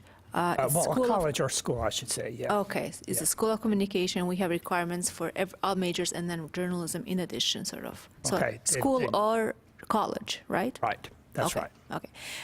And then going back to the point you made earlier about prerequisites, for us, all majors in journalism and across the school have to take as prerequisites to enroll in upper division classes, intro to mass comm, and something we call writing for print and digital media, which would be probably equivalent of media writing or news reporting.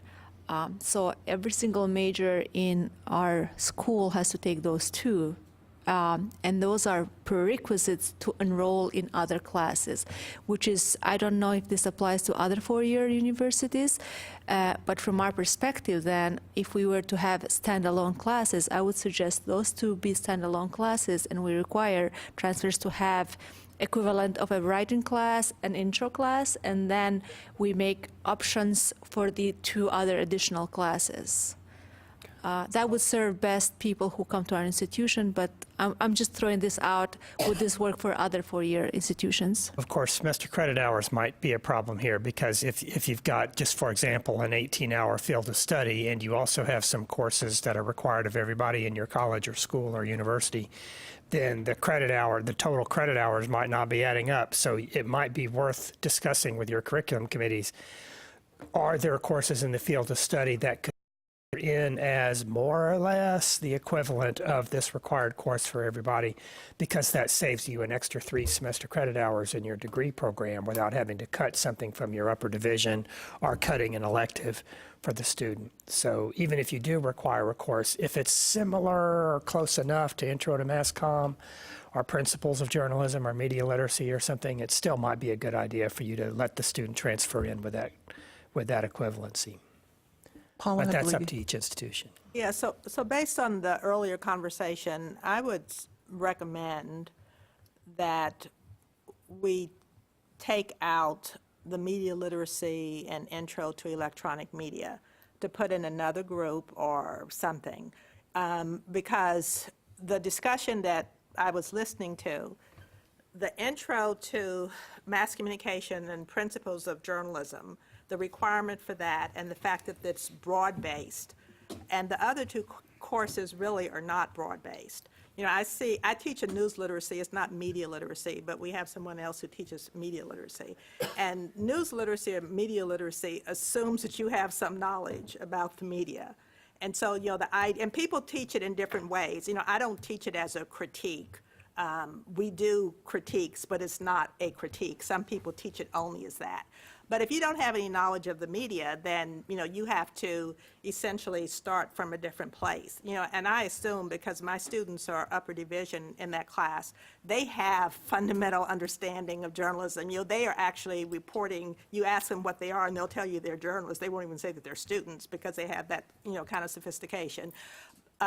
So if we say that this first group is required, and then a student takes media literacy but doesn't have to take intro or the principles of journalism, then they're going to be at a disadvantage. They're not going to have a foundation as far as I'm concerned. So I really think we should think about moving those two courses out. And the other thing that I would recommend very strongly, one of the biggest criticisms that we have is the students who don't have all of the pre-knowledge that they need to be able to be successful. And I'm really talking about the skills and whether it's knowing AP style, even some problems with punctuation, et cetera, et cetera. And I really think that when we look at the skills, we should think about them as either, you know, intro or beginning and intermediate, because what they're going to get when they come to the four-year college, they're going to get more advanced.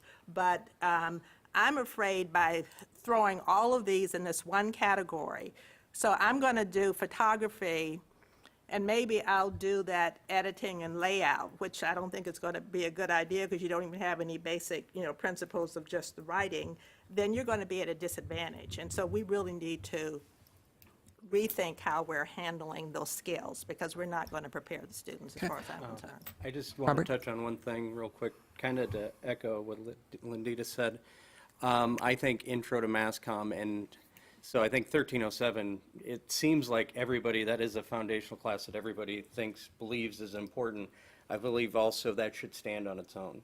And I think news media writing 2311, the Intro to Writing course, when we talk about foundational, I also Stand on its agree own. that that one could stand very much on its own as far as at least 6 hours of those component areas that every single journalism student transferring to a four-year institution should have.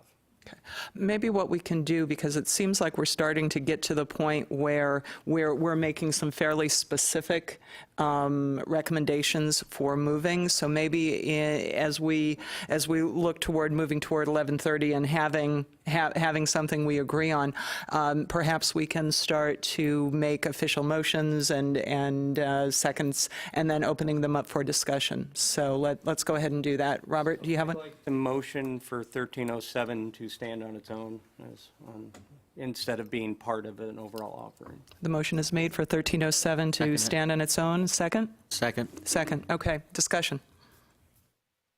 I'd support that, mostly because I think of any class here, it's the one that everybody teaches right now, as far as I can tell. And it does provide not only some of the foundational conceptual knowledge, but also serves as that introduction to the wider field of communication that students really need as a step before they figure out that they want to go into journalism, or to learn what journalism is before they actually go in that direction. So I would support that 100%.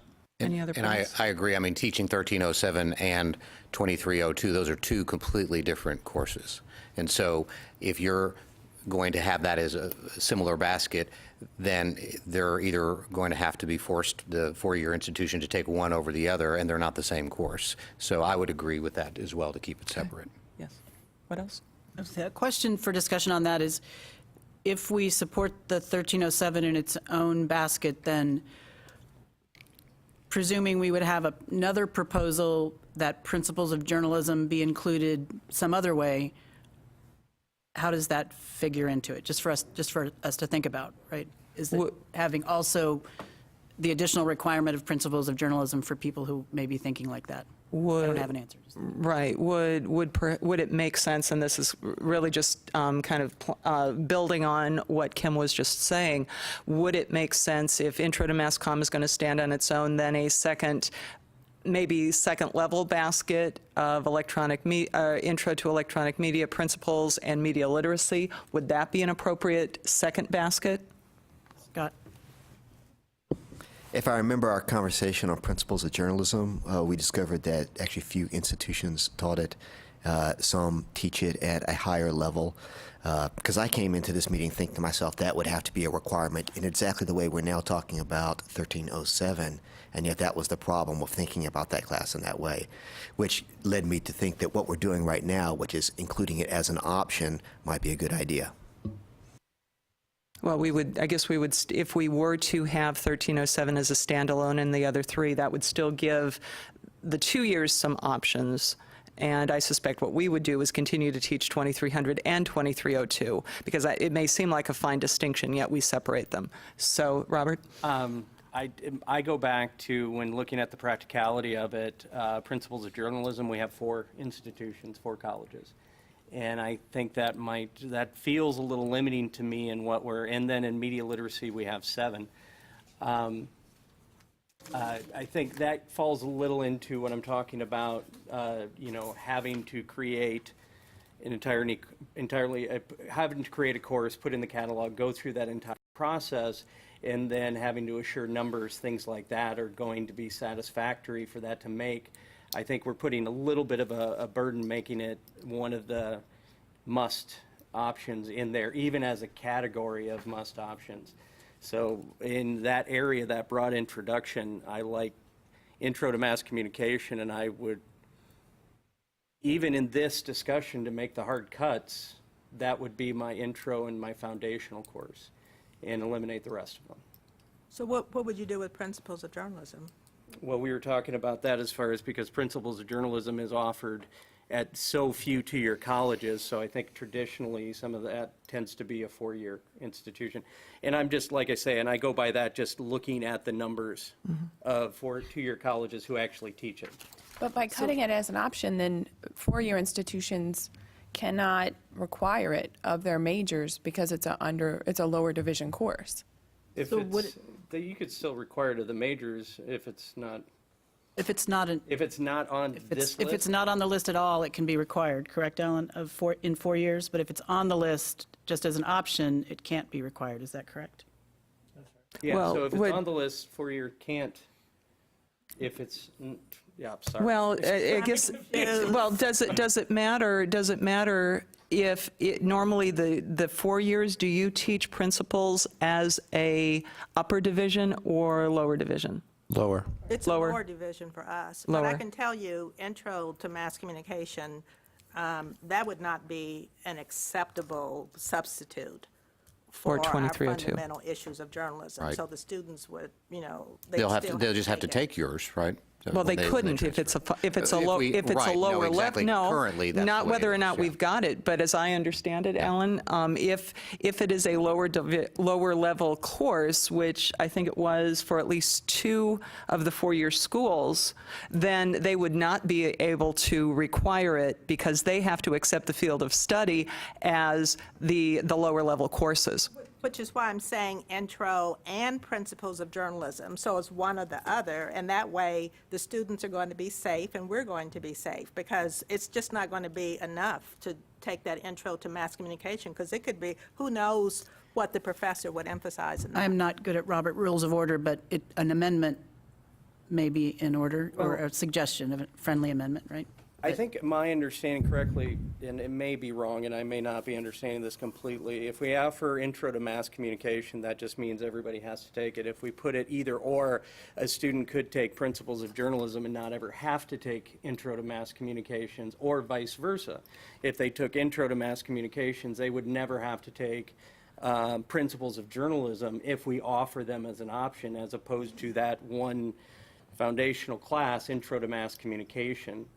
And it's kind of, we don't want to take options off the table Right. for 4-year institutions either, nor do we want to, limit us that as much. Right. So I think we got to be wary of the amount of classes we offer in each chunk and Right. be a little more direct about it. Okay, the question over here? Janae, did you have a question? So I just, you were asking about the other 3 courses, the journalism, the media literacy, and the electronic media. So for the 4-year colleges, I mean, would those 3 as a fourth or a fourth option, like 12 hours basically we would be sitting at this point, would that work for you? I mean, as if students took one of those 3 courses? The Intro to Electronic Media, Principles of Journalism, and Media Literacy, if they took one of those 3. So if we moved the other 3 that we have currently in concepts into their own category. For us, that would not work.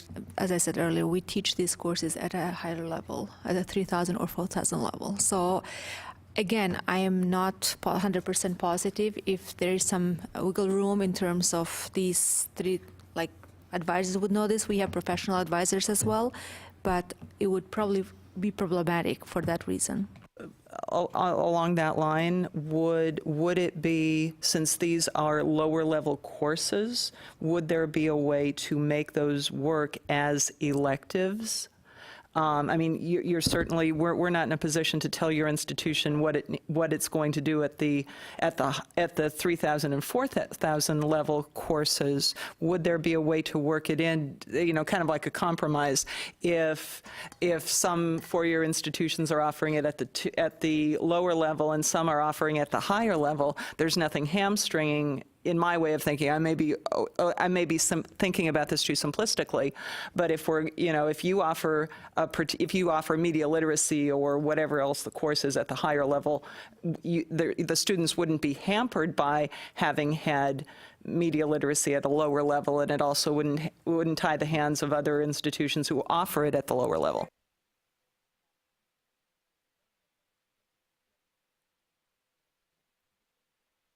It's a prereq So, right. So what we could do, though, I guess kind of what I'm thinking, have the 1307 standalone, that second basket, Intro to Electronic Principles and Media Literacy in a second basket, and then, so essentially back to our 4 baskets. Would that work for UT? My perspective, most of the community colleges don't teach principles.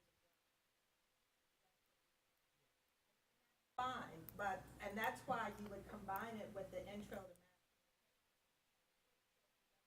it's not, so if you take the intro, it's not an issue about the principles of journalism, but I would like to think that students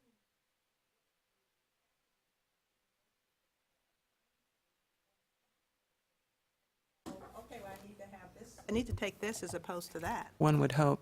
I've got just, and again, and I don't mean to belabor this too much, but if we put those in as an option, and you think them having principles of journalism is vital to them, that is something that is taken off your list as a demand if they decide to choose mass comm over principles of journalism, if I'm correct. And one thing about field of study, too, is field of study has been around since 2003. We still advise primarily off of our degree plan. So this is a good foundational thing for all institutions to be able to offer. So the numbers of two-year schools that offer it, flexibility in the four-year institutions are important. This is an option for students. This is not what every student, but to give them and make sure that it transfers and goes into your system at a four-year institution. That's why I think we, by listing too many in some areas, are going to be limiting four-year colleges to control that undergraduate degree plan, from my understanding. Oh, I'm sorry, I'm pointing. Did Robert have did you have? I just wanted to say at UNT we did make principles an elective and also media literacy. So, principles of journalism is the major issues facing the news media in a democratic society. And explores the journalism's role in shaping public perception and affecting policy, a kind of a civics and social science-based look at journalism. And I know that University of Houston offers a similar course, or this course at upper division, and I was wondering if other four-year schools also offer courses with this focus, maybe under a different title that's required of journalism students. And if they do at four-year schools, then maybe it's not that important that we debate whether it should be included, like, does it need to be included in the undergraduate or in the lower division field of study? But like in the case of UT, it is required. It is a core for lower division students. So like we offer it and they do accept it now, but a lot of other institutions don't offer it. So what, again, if I'm understanding, and that's where I'm trying to wrap my head around this, is that if we go forth and say, okay, intro to mass comm and fundamental issues, or this 2302 are mixed together, then okay, they can take my intro to mass comm class, and UT has to accept them, and they don't have to take fundamental issues of journalism under this, right? No, that's what I'm, what's being proposed here is what would happen, right? Like, if we were to lump them together. UT is going to accept the course, but Right. and I don't know.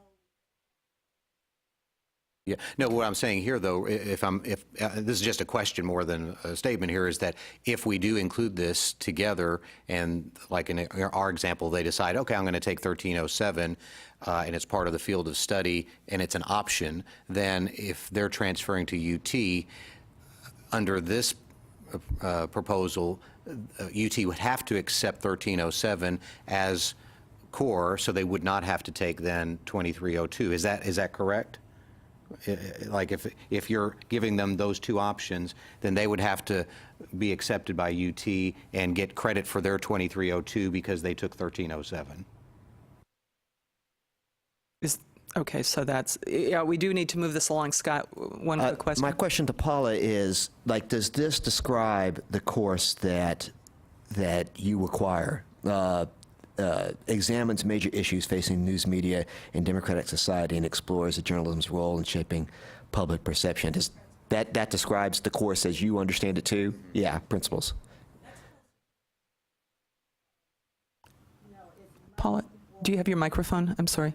Do you have your microphone? Sorry about that. Yes. Okay. I just wonder because, boy, when you look at that class, that could be a pretty deep dive into very complicated issues that may be more the purview of upper division focus. You mean the course you just described? Yes. Well, we retooled this course because it had been a problem. Actually, the course was kind of a turn-off course, and then students would decide they don't want to go into journalism. So we have completely retooled it, and so it's not, and we have a wonderful professor teaching it, so it works very well, and it's not going to be a turn-off, but it is a requirement that enables them to, move through journalism. So shall we vote on our motion, which as it stands now is 1307 in its own category as a requirement, Intro to Mass Comm? Yes? All in favor? So Show- a show of show of hands if you're in hands. favor.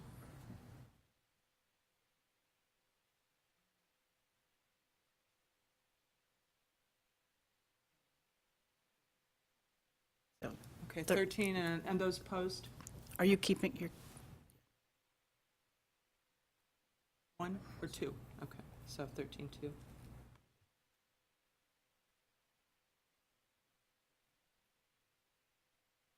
so the motion passes. Moving on to our next, would anybody like to propose? So Lindita has a, Yes, I would like to propose to also make, media writing or news reporting as a required.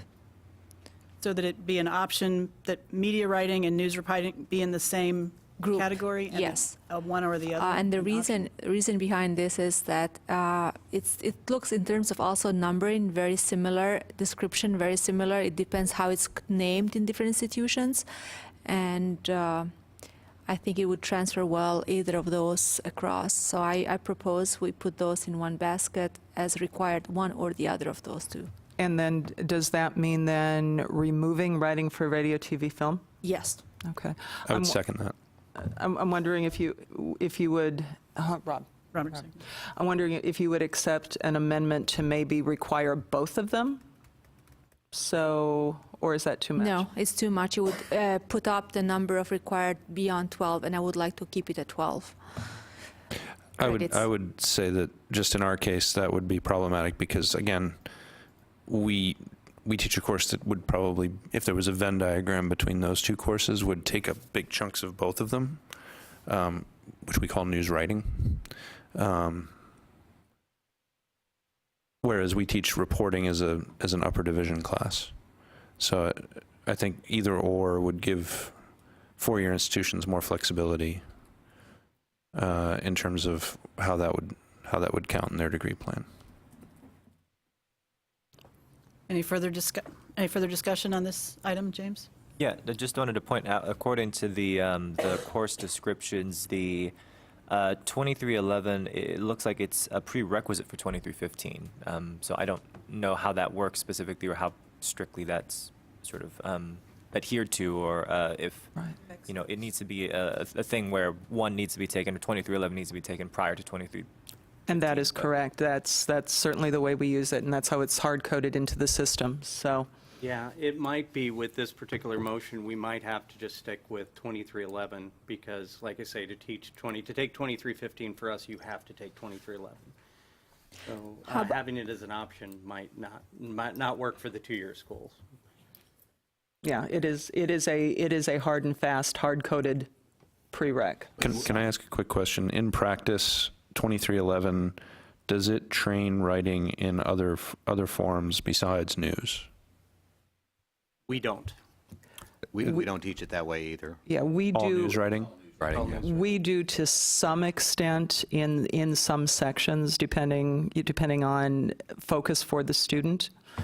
And we also offer 2311 online, and it's a little bit more crossover there. So you get a little bit of the PR, a little bit more media. Yeah, James? And so I echo Erica's sentiment. So it's only me and another person that are credentialed to teach 2311, and we do a little bit more of a wider sort of range of writing beyond news reporting.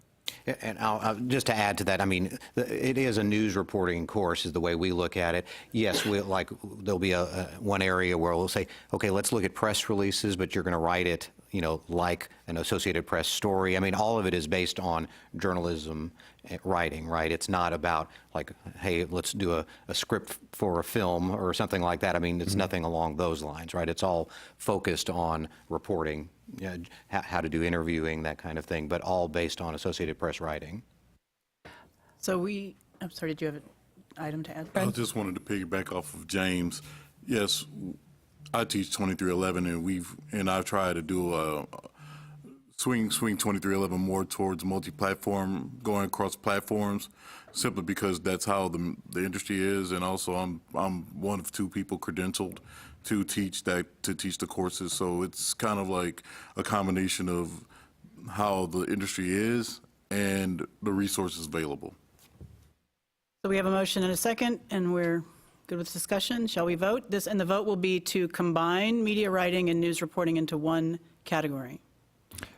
As the person who seconded this, if 2311 is in fact, in most cases, in practice, a news writing course, I would be okay with doing with it what we did with 1307. In other words, making it a requirement, period. And as somebody who proposed this, I agree. I'm fine with that now that I Withdraw the motion.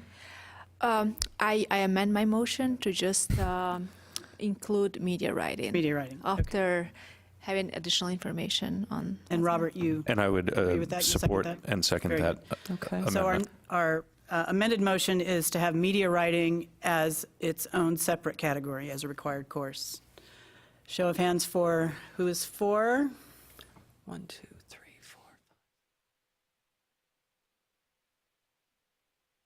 We have 13 for, but yeah. We have with one missing, One one abstention, yeah. All right, the motion carries. Entertain another motion, moving along.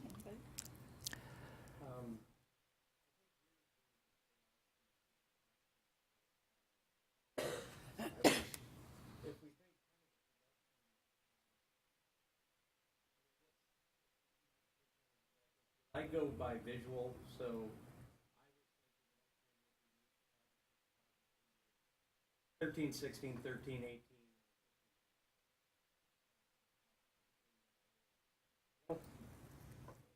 Almost just want to make it, I might be narrowing it too much.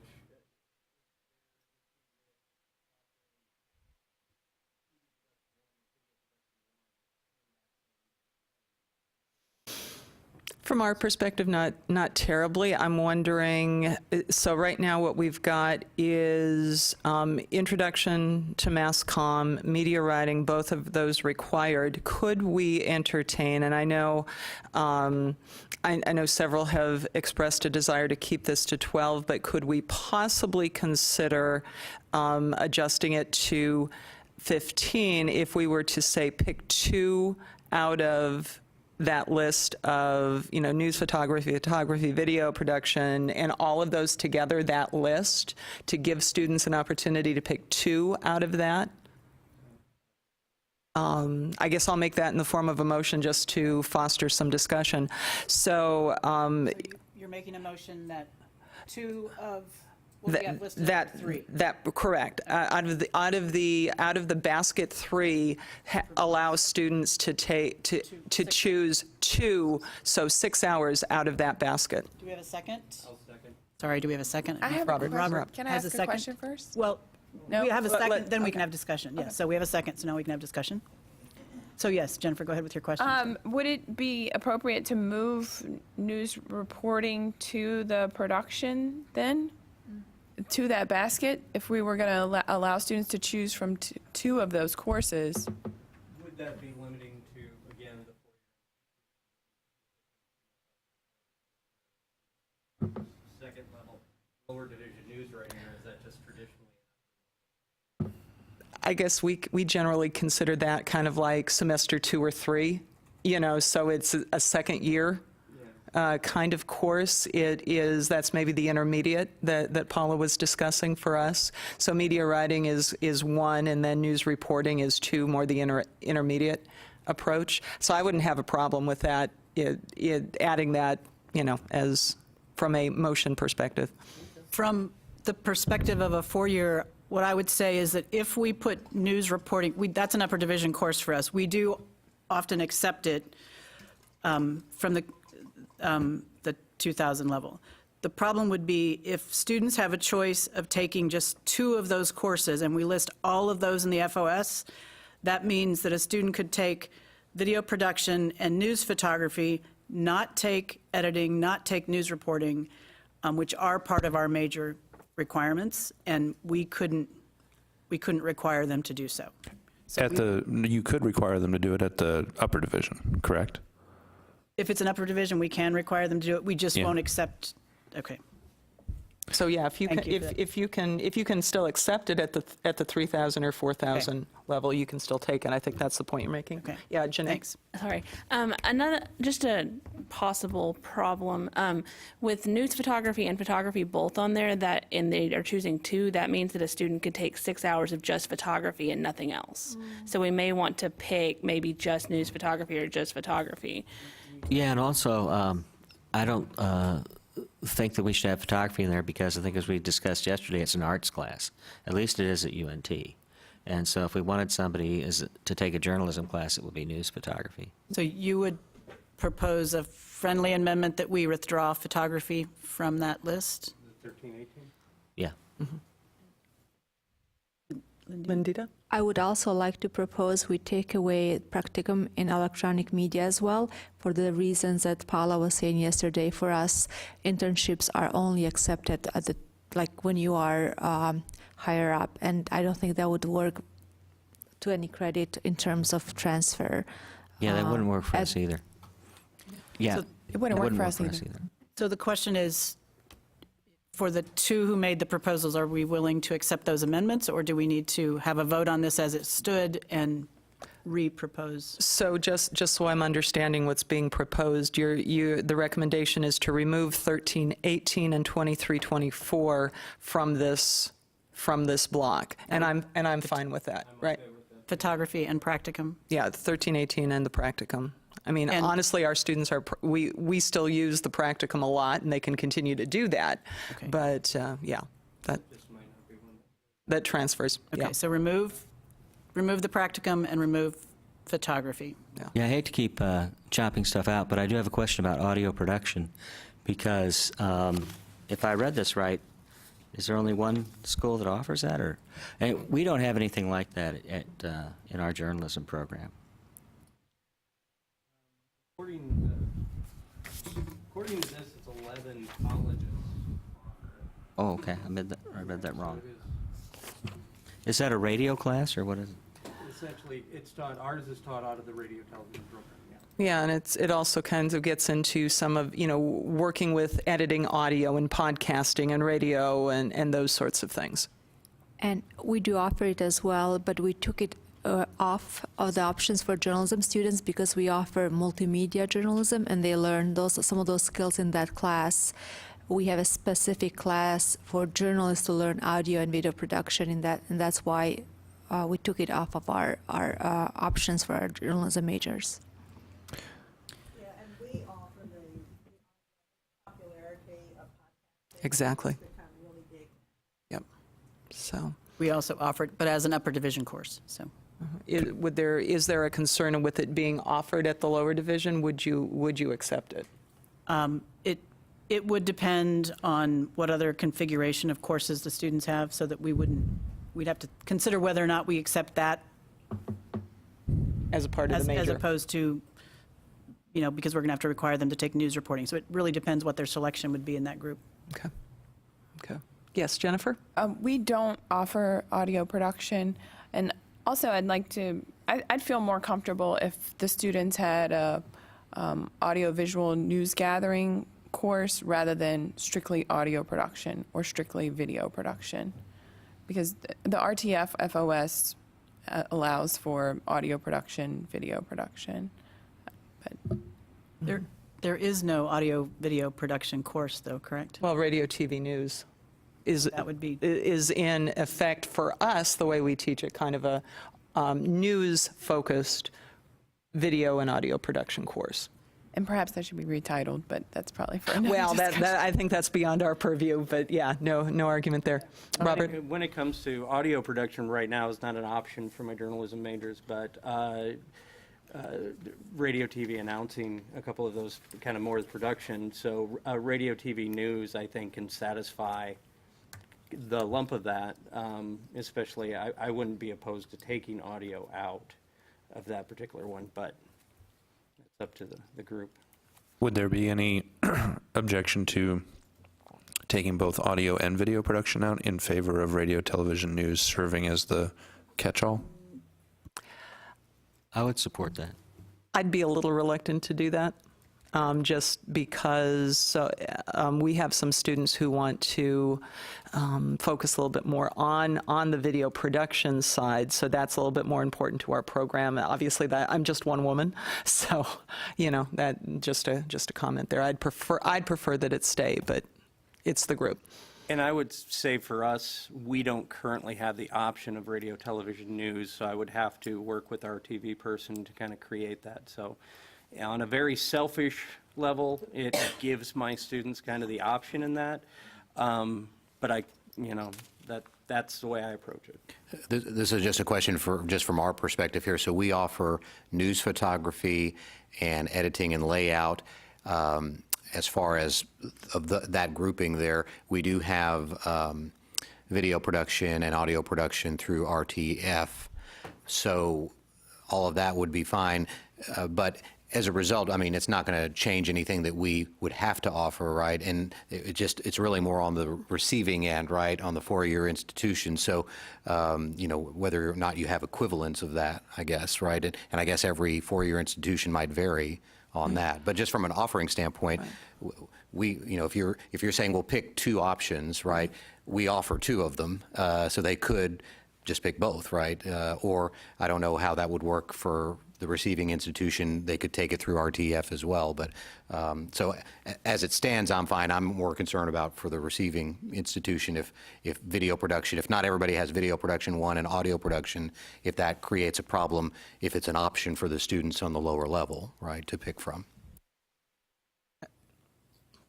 So are we complete with our discussion and ready for a vote? Sorry, one more question. So, and this is relevant, I think, because if we're voting on this third basket, essentially right now, do we still have discussion after this for a fourth basket? I think we can. Somebody Yeah. like to propose that, absolutely. Propose, I mean, we are not discussing that much today, but yesterday we said there was also an option to add some more requirements. I know probably this is not a very popular idea with the two-year schools, but how about we propose that a multimedia course is required, which would combine these two, and this would give an opportunity to two-year schools to maybe revisit their programs as well, for those who offer journalism as one of the majors. I don't know, I mean, maybe it's a crazy idea. I'm sorry if I'm imposed, I don't want to impose, just throw it there for discussion. Oh, I think it's a wonderful idea, but we are tied to the ACGM. And so when you talk about proposing something like that, I think it would be a great course to propose to the ACGM. But if it's not spelled out in the ACGM, we can't offer it. At all. And I think so what we tend to do, I know we do a lot with multimedia. Okay, all of our broadcast classes and production classes, we absolutely, and Robert, I'm sure it's the same in the other 2 years, I'm sure you do this as well, we're very much aware that it's not just a matter of being, television news and radio news. No, it's a whole lot more than that. You've got to be aware of what's going on the internet, and we teach our broadcast classes in that respect. But yeah, we are absolutely tied to the ACGM. So we can't offer it if it isn't there. As I understand it, we will, if we have time, we will entertain suggestions for courses that we'll point to Alan and he can suggest on from here. But at this point, our motion is basket 3, what we see in basket 3 there, with 6 hours, so and students could take 2 of those courses. 2 of those, 1, 2, 3, 4, 5, 6, 7 courses. So we'll take a vote. All in favor? Wait. Let's be clear on the motion for those watching on the video Oh, sorry. and for me. The original motion was to change this from 3 semester credit hours to 6. Is that the consensus, or are we agreeing to keep this at 6? We are agreeing to keep it at 6, yes. Okay, so 6. that was the original motion, so Yes. that's going to be 6. So 6, and then with that basket, essentially pick 2 of those. Right. Okay, and what was the conclusion about video and audio production? We are 'Cause that leaving, was also a they are motion. staying in. To leave it in? Okay. So the motion that we're voting on now is to have, choose 2 of the following courses: news photography, video production 1, audio production, radio, television, news, editing, and layout and news reporting, Correct. right? Okay. Now, up before, we orphaned up here writing for RTV and film. We haven't gotten that far yet. Okay, so that's fine. We can deal with it in a minute, but this does not belong down here in this box. Not according to the motion and second. Okay. And I guess, would we have the option to add? Well, we can, after we vote on this, I think we can go back. If somebody wanted to make a motion and have another discussion on moving that down there, that would be an option, but. Actually, I would like to make a motion to just take that away completely from the. Well, from the- let's vote on, we have to vote on the Our current current motion. motion first. Okay. So the motion on the floor is to have that basket 3 and have students select 2 of those 7 courses. So Everybody's- all in favor? 6, okay, 6 excuse me. courses, yes, sorry. 6, it's the, 1, 2, 3, 4. it is unanimous 14. and passes.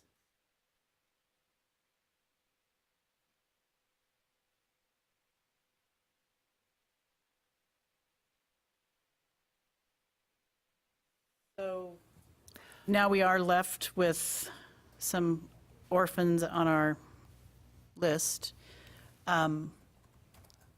Would anybody like to make, yes, Robert? So I guess I would move to create a 4th basket that contains the first 3 courses there, and that we ask students to take one of those 3 courses.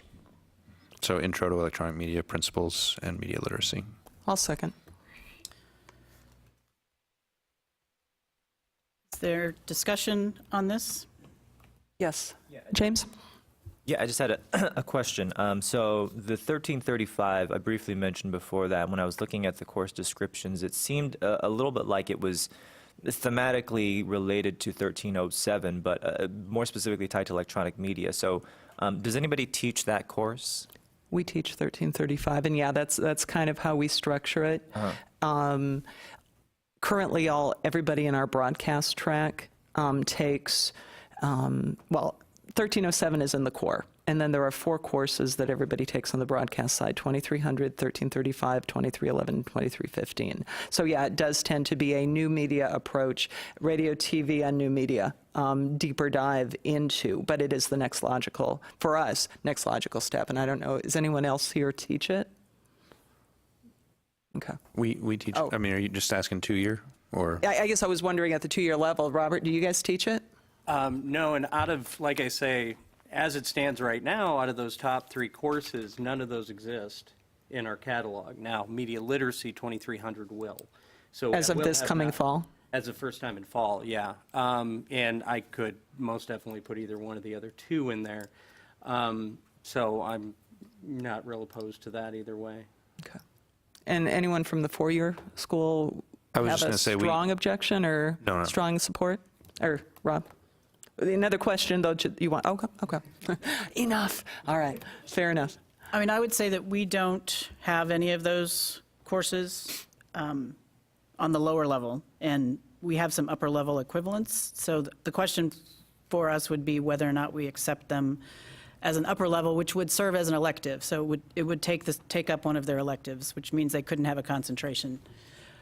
So it's limiting, but the will We of the are group. in the same position as well. Okay. Scott? I mean, I don't know that I have much to add, except for those courses got orphaned for the reasons that everybody is talking about. Infrequently offered, maybe problems with redundancy with upper division classes. So honestly, I don't know how to vote on this because I know that they all seem like great courses, but they seem also in individual ways kind of problematic. One of the things that I would suggest is that if we have fewer hours in the FOS, if we have 12 instead of 15, then that gives the two-year colleges the flexibility to teach these classes and have them in their program, but doesn't require the 4 years to accept them, require them as part of what we require, right? So I would vote in favor of the flexibility. To see if I understand then, because again, we're in that unique situation that we do offer the 2302. I don't know really what the other two courses provide. So, you know, I wouldn't be able to be in a position to say, yeah, let's go ahead and give them the options of any of those three because they're basically the same. So I'd have to vote against it just because I just don't have the knowledge, you know, of what those two courses are. But again, if you didn't, I mean, that doesn't mean you can't teach any of these things, right? And so what you're saying, Kim, is if we were to keep it at 12, then it's not to say that these wouldn't be taught, and it's not to say that the four-year institutions couldn't accept them. It's just that we're not saying that that's going to be required of the four-year institutions to accept. That's my understanding, yes. Okay. Alan, that's a on-target description of that? I think half that's right. That's why it was a question. That's why we have you. Absolutely. Colleges can continue to offer courses up to 60 semester credit hours in addition to the field of study, but the universities cannot require students to take any additional lower division courses for the major outside of the field of study. So if a student at a college, well, let me think. If a student at a college takes more courses in journalism than are required in the field of study, then the institution, there's nothing preventing them from accepting them for transfer credit. They're not required to, but they could. Whereas the other way around is they would be required. So in other words, again, in this unique situation of ACC and UT, or just UT in general, that if we're lumping the three courses together and you take the one that UT does not teach right now, but they do currently require as their core, then they would be in the position to be forced to accept it.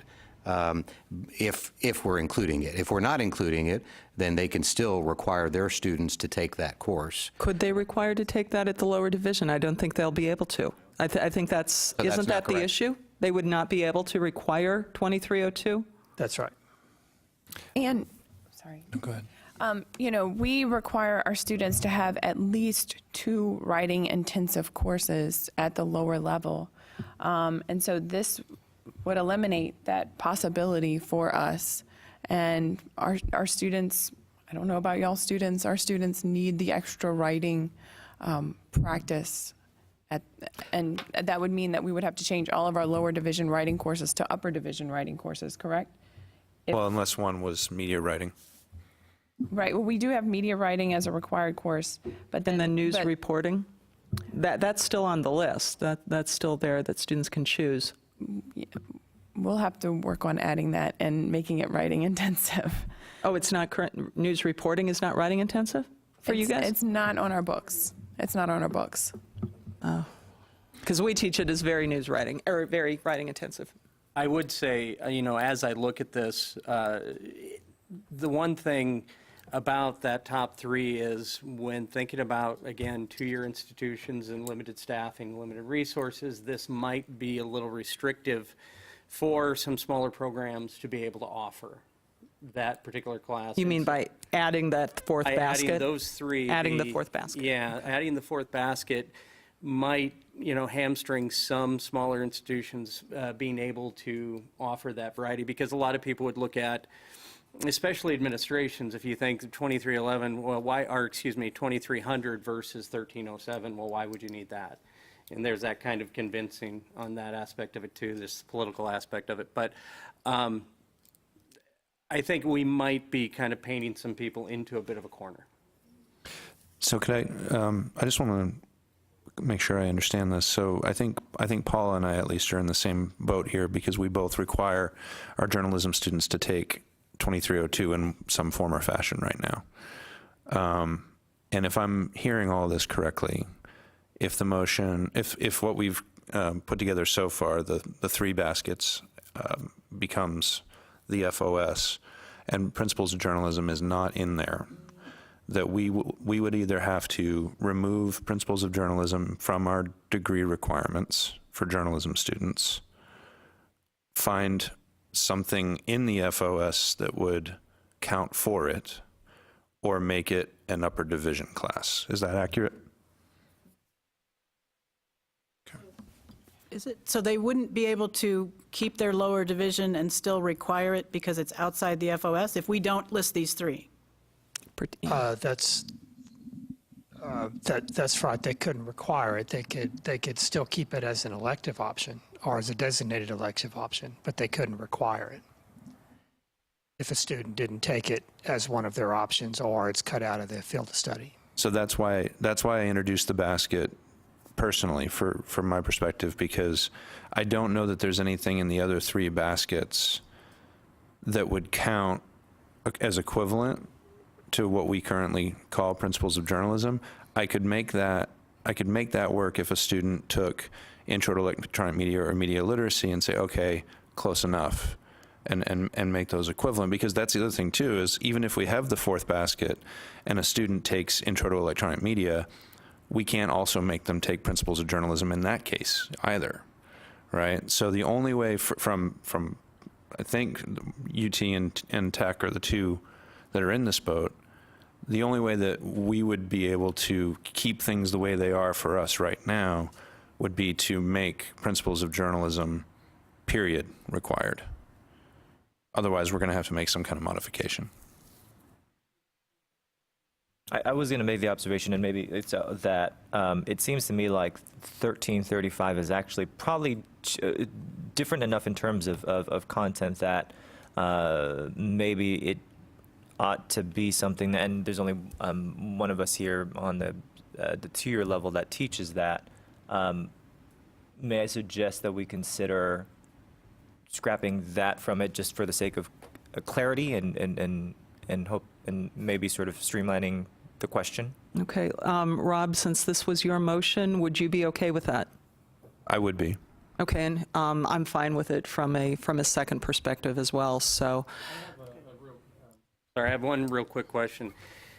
If those three weren't on there, it would not have an effect on your undergraduate because you could require 2302 regardless. The only way it really affects your undergraduate degree, these are the courses you have to take from a 2-year institution, but you could still require 2302 from your students. Not according to Alan. No. Yeah, that was I'm my wrong about concern, that. yeah. Okay. You know, Alan, I have a question actually. So Well, let's sorry. get the answer to that I'm just question saying if first. it's not listed on this particular field of study, doesn't mean it's not relevant or something you can offer an undergraduate from the 4-year. My understanding is that what we're in effect building here is every 4-year institution in the state of Texas, their lower division required journalism curriculum, period.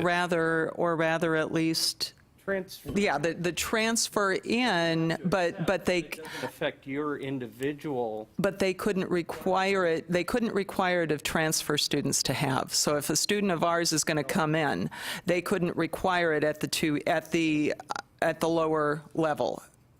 Can we have different Correct. requirements Is that for right? transfer This students than we does do for not native? affect what you do for your native students.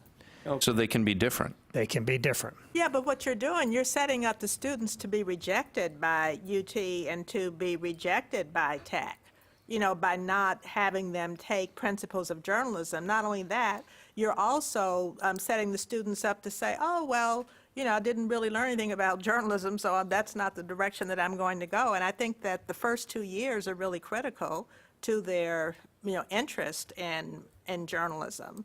And, you know, that course, Principles of Journalism, I'd like to think that that's what they're getting. And so essentially, they're not going to get that. Lindita? And I have a clarification, Alan. So if Principles of Journalism, it ends up being part of this core, does that mean then the other four-year institutions have to offer that as a requirement? No, they don't have to offer it. They have to accept it for transfer students who are coming in, but they don't have to offer it for their native For their students. natives, And they don't okay. have to offer it, on their campus at all. Okay. Be nice if they did, because their students then would be in a position to complete the field of study at the university if they wanted to transfer to another university, which of course happens often. So it would be great if they could offer it, but if they can't, especially during this transitional period when fields of study are first being implemented, then that's understandable.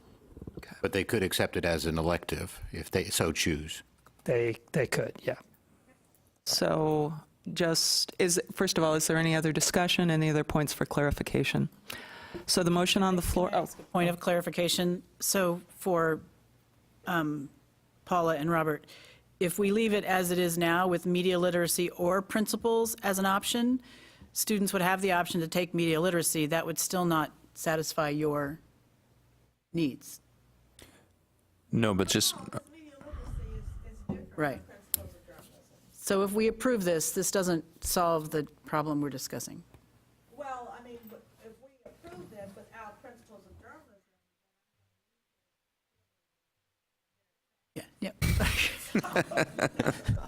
But if principles of journalism is left in, and all three of those are, what would happen, if I'm understanding correctly, is that then a student, whatever two-year institution they're at, could take Intro to Electronic Media or Media Literacy. They transfer, let's say in this case, to UT, then they would not be required to take your 2302 Principles of Journalism. You would have to accept either Intro to Electronic Media or Media Literacy and just move on, right? right.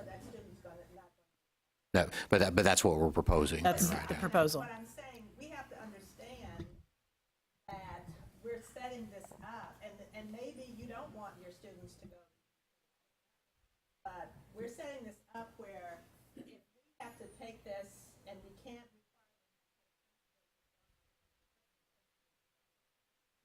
fundamental course.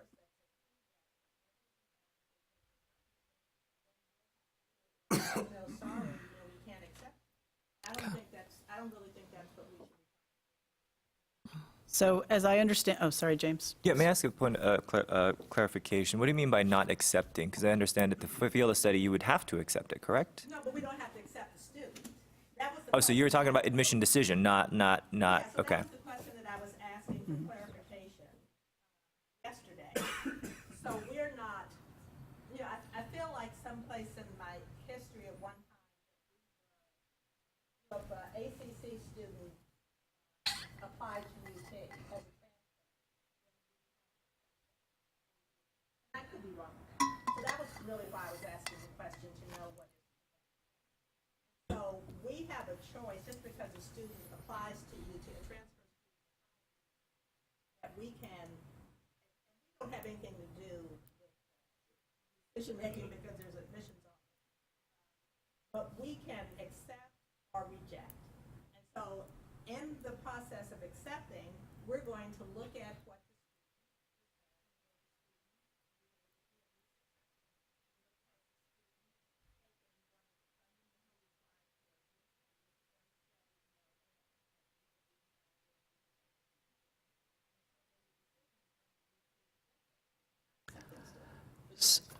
the Scott? They don't No. have the principles of journalism, which is the fundamental basic prerequisite for every journalism course in the state. This is Scott? obvious, but Paula, what you're saying is that school could be, that student could successfully transfer to University of Texas, but they could not be admitted into the School of Journalism. Okay. Paula, make sure you got your mic on. On? Oh, just wanted to remind Paula to make sure she's got her mic on. So it looks to me that only 4 institutions in Texas will be affected by this decision. So we identified 2, UT and Texas Tech. Who else? No, I think the 4 that are listed there is for two-year schools who teach 2302. And that was, sorry, I don't mean to step on what you were saying, but you were talking about taking out Intro to Electronic Media. Right now, if you look at it, it's 7 and 4. Intro to Electronic Media has 13 schools. So the thing I was talking about, the potential of limiting, you're going to have to offer more, and I understand wanting to have principles of journalism and media literacy, but to make this available, or at least something that more two-year colleges can work with, I would prefer, I think it would be better at this start point to keep Intro to Electronic Media in there. It is different, I understand that. But looking number-wise as the schools who actually offer these courses and to be able to offer a field of study completion, it might be, it might hinder a few of them in that basis of just offering the 2302 and the 2300. And along But you can still offer it, but they're not, Intro to Electronic Media is not equivalent to Principles of Journalism or Media Literacy at all. Right. No, but they would still have the option to offer it, and you wouldn't be limiting that. And the institutions who, at the four-year level, who would accept it, would still accept it, find no problem, I guess is what we're saying. No, that was just my thought on it when I was looking at the numbers. So that was the one consideration I was thinking about, but I don't disagree with you that it is a vastly different course. I'm just thinking about the... I actually put Intro to Electronic Media in my list as well because of how many schools. I was like, well, if this many schools are offering it, maybe we do need to consider including it. Well, and I think those students who are specifically looking, for Paula and Rob at Tech and UT, hopefully your students or students who are interested in transferring to those institutions. I mean, our advisors are doing that anyway. And our advisors, our academic advisors are saying, okay, this is where you're targeting. Understand that these are requirements. And we can keep perhaps track of it that way. Okay. And my I guess part of my reason for moving on basket 4 here is that it gives the best possible chance that anywhere that Principles of Journalism is being offered, and hopefully there will be more moving forward as time goes on, that they will choose that, right? Because that is more likely to work for them at the next level. Whereas if we don't have it in there anywhere, then obviously no one will choose it. Right. So it's options without limiting. Maybe it's the best possible compromise. Okay. So I would say we are approaching our time. Yes. So Should we call the question? let's call the question, which we probably have to have a second to call the question. So The motion is to accept Intro to Electronic Media, Principles of Journalism and Media Literacy as a group, and to take 3 hours from that group, so one course. okay, let's. And do we have a second to call the motion? Okay, so we'll vote.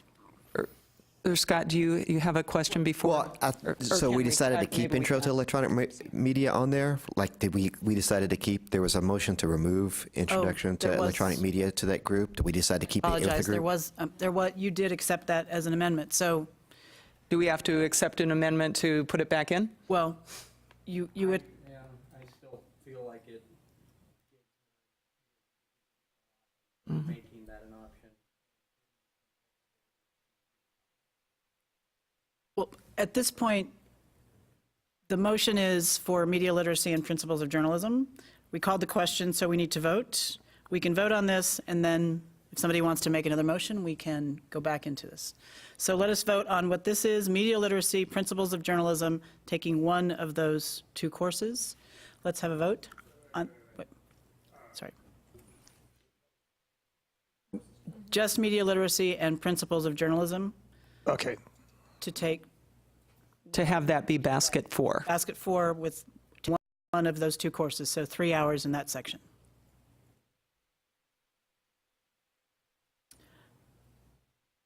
Are you ready for us, Alan, or you need a moment? Yeah. Okay. All right, So so in who is favor? in favor, all in favor of that, raise your hands. Don't know.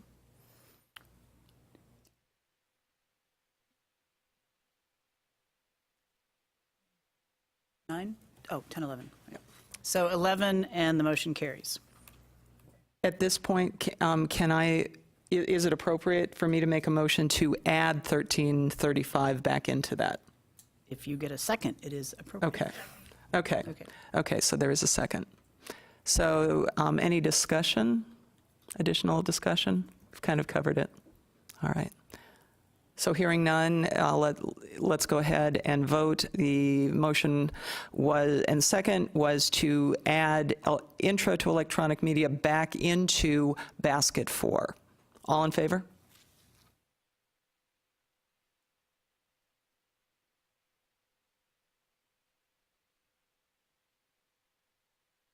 Eight, That's what I've got.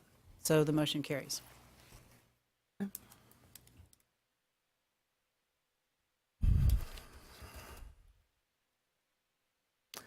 So that is our field of study. Well, any, Or- so, have one more class that writing for the motion earlier to remove. okay, so you make a motion, okay, so a motion and a second to remove writing for radio, TV, film From the field of study. from the field of study. Is there a second? Yes, Second, okay, Jennifer thank you. seconded it. Any discussion? All in favor?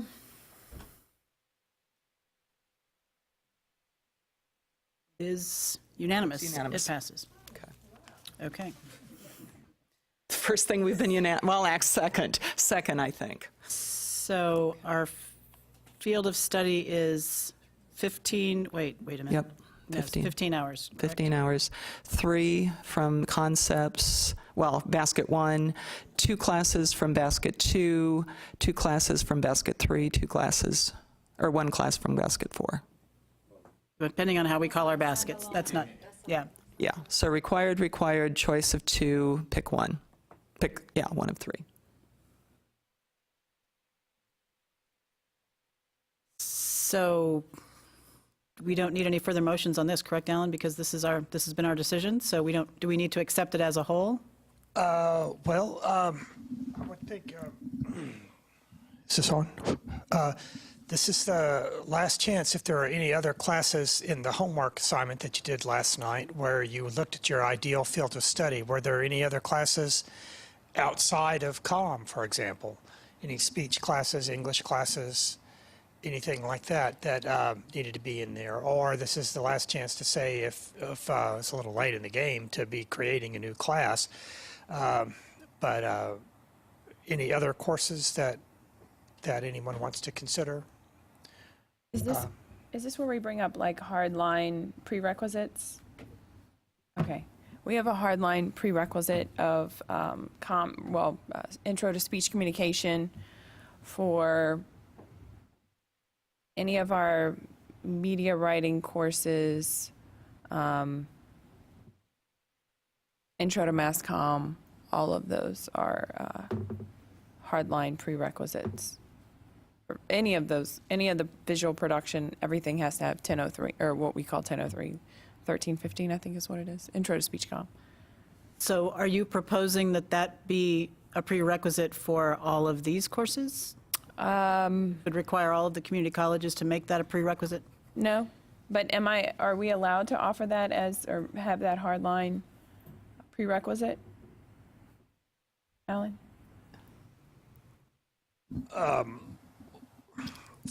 What's the course again that's a prerequisite? Intro to speech, or fundamentals of speech communication. And is it required of everybody or just the journalism students? All of the is it the college communication course? majors. It's not, we're College of Arts and Sciences. Right. So, but all of the communication majors, both mass communication, speech communication.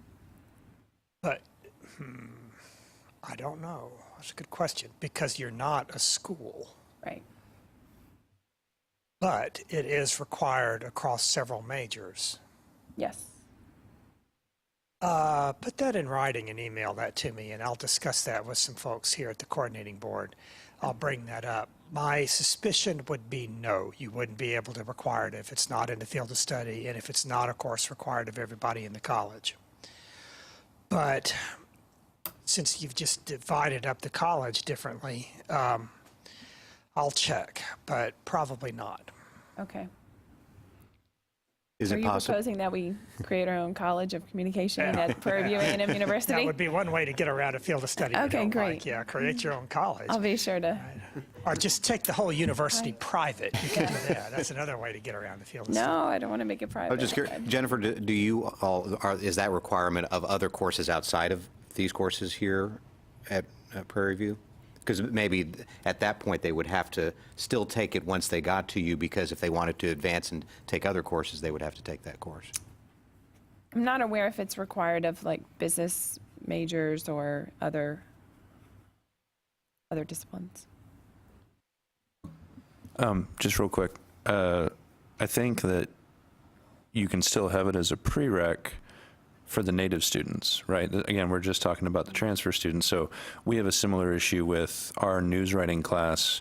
In order to get into that class, if you're a native student or if you haven't taken it yet, if you transfer and you haven't taken it yet, there's a basics of writing exam that you have to pass with a score of 70 or higher. If a student comes in with a class that counts for the news writing class, then they get over that hurdle without jumping over it. They just go around it, basically. In this case, the transfer students would get around the hurdle of the speech class, but you wouldn't necessarily have to change your curriculum. All right, so are we ready to move on to our next discussion point that we need to consider, which is the teacher certification?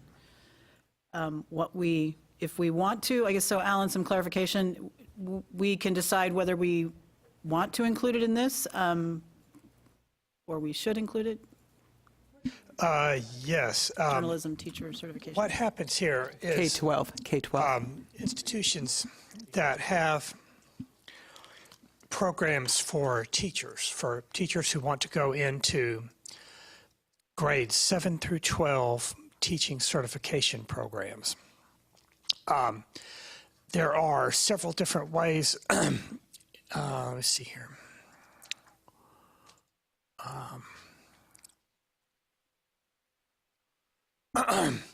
There are several different programs that are in grades 7 through 12 for teacher certification. One of them is journalism. There's like a long list of them. There's journalism, there's English, there's math, there's social sciences, right? Different disciplines. Journalism is one of them. As you know, high schools are full of journalism teachers, people who advise the student newspaper, student broadcasting. There is a separate field of study committee, the Multidisciplinary Studies Field of Study Committee, that has proposed field of study that just recently, like last week, closed for public comment. They created 13 tracks. You guys just had one track. They proposed 13. That's divided up according to different grade levels and different specialty levels. They ran out of time during their 2-day meeting before they could propose a field of study track for all of the possible grades 7 through 12 discipline areas. They did English language arts, they did math, they did social studies, they did history, they did science, a couple of them. They did not do journalism. But you'll see that the one thing that these all have in common is they have these two courses, EDUC 1301, Introduction to Teaching Profession, and EDUC 2301, Introduction to Special Populations. Those are included in all of the grades 7 through 12 history tracks. Now I'll just leave the one example up here that they did for English, since that's a sister subject. As you can see, remember I showed you the English field of study earlier, where they required composition 2, and then they required 6 hours of survey courses. You can see that this is slightly different from what the English field of study proposed, because the people that do teaching certification do not have to do necessarily the exact same thing as the majors do.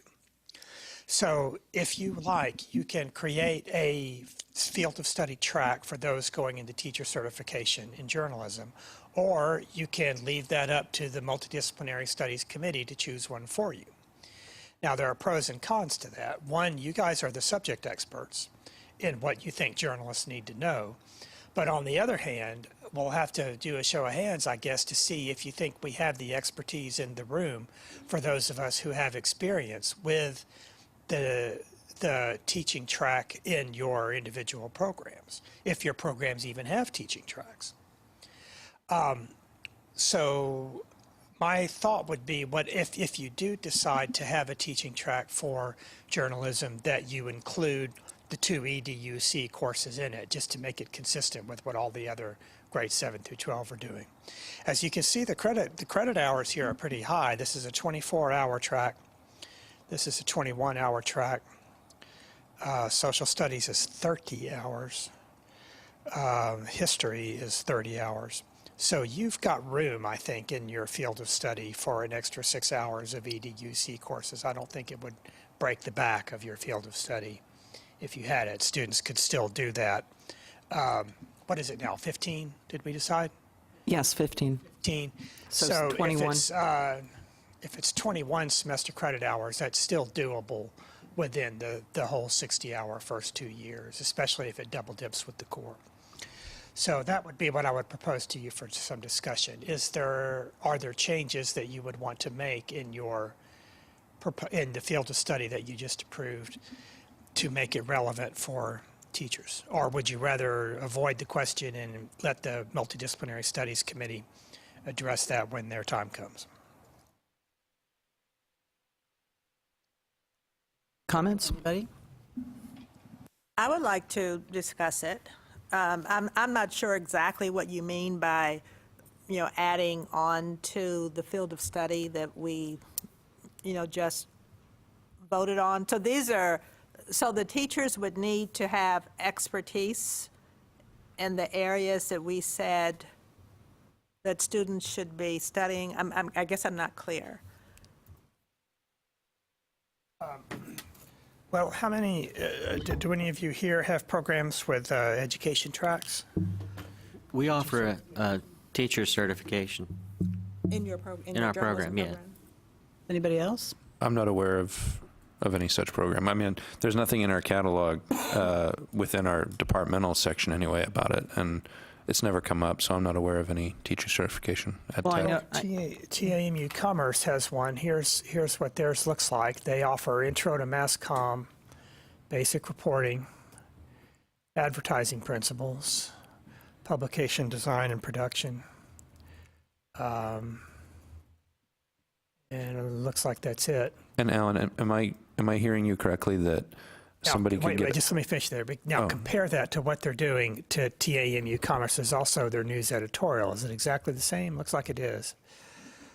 Yes, so they didn't, I mean, that was just one example I chose. I could have chosen others, but it looks like theirs is the same for either the teaching certification track or news editorial. I'm sorry. No, did I hear you say that somebody could get a teaching certification in journalism according to some predetermined FOS, but not major in journalism? That those things are distinct. It's possible, but unlikely. I mean, you and I could go tomorrow and sit for the teaching certification exam. If we passed it, we passed it. Right. But I don't think there's a requirement that you have, I don't think, is there? A requirement that you have to major in the field in which you're getting your teaching certification? I guess what I'm asking is, are these education students who are going to get an additional credential in journalism, or are these journalism students who are getting an additional credential in education? There are journalism students who get an additional certification in teaching. Okay. So it would be something that our individual journalism programs would administer.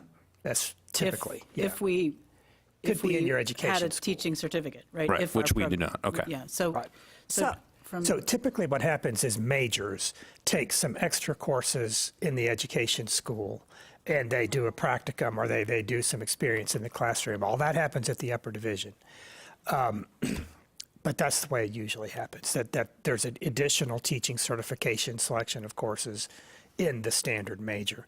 And sometimes the major will trim some of the upper division specialty courses that really aren't that practical for high school teachers.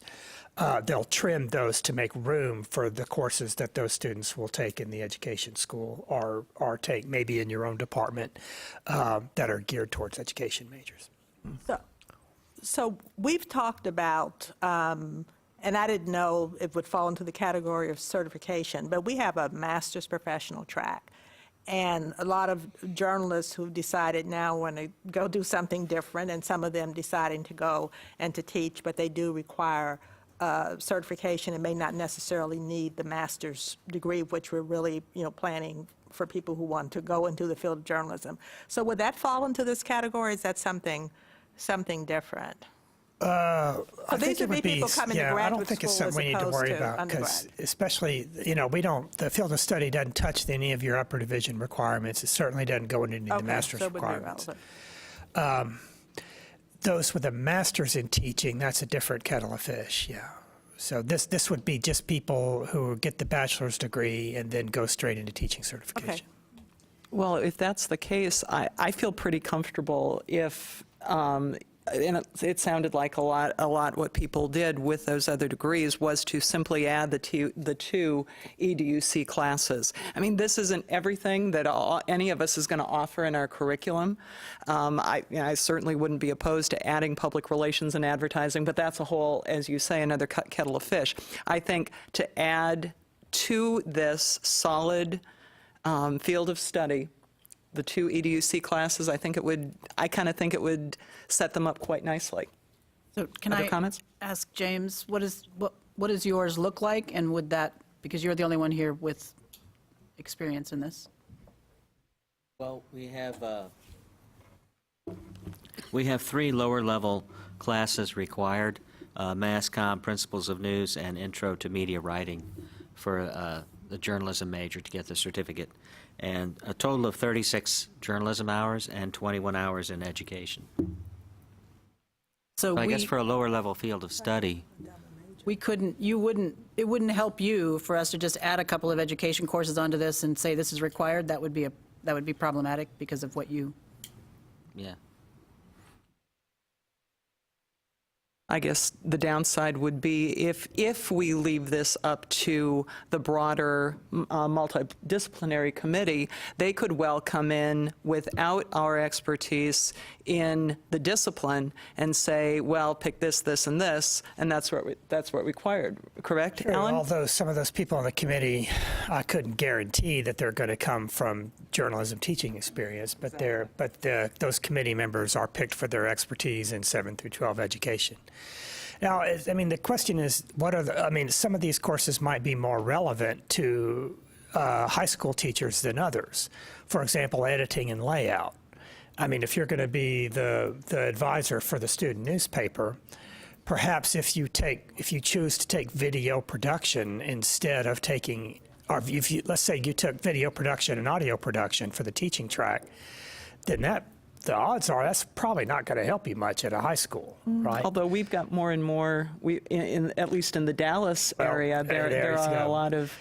I'm not saying it's irrelevant, but it might be that editing and layout and news reporting are the more central skills for a high school teacher to have than some of the other courses. You may decide that media literacy is really essential for teachers and might be more important than intro to electronic media. So it's something to consider if you want to divide up the pie a little differently for a teaching track certification. But I Alan, will if say I'm- it's a really small program. We only have 2 or 3 students a year who want this, and we have so few students who want it that the one class we have in teaching in journalism is we have to offer it as a special problems because we never have enough students who would make a full class. So we're talking about something that at least at UNT, which is a fairly large journalism program, we don't see a lot of students wanting this. And Alan, just real quick, we're still talking about this as a field of study, right? So all we're deciding is what are the courses that must transfer, this isn't necessarily they're going to be their full skill set when they graduate. They could still take audio, video, whatever else at the upper division. Exactly, right. And get that skill set before they graduate, right? Yeah, we require them to take a whole lot of upper level stuff. If we created a teacher's track field of study, I don't know if the word field of study is still applicable, and we were to modify the courses, could they change their mind and take the teacher's track version and then try to transfer to a 4-year school with that to go further into journalism?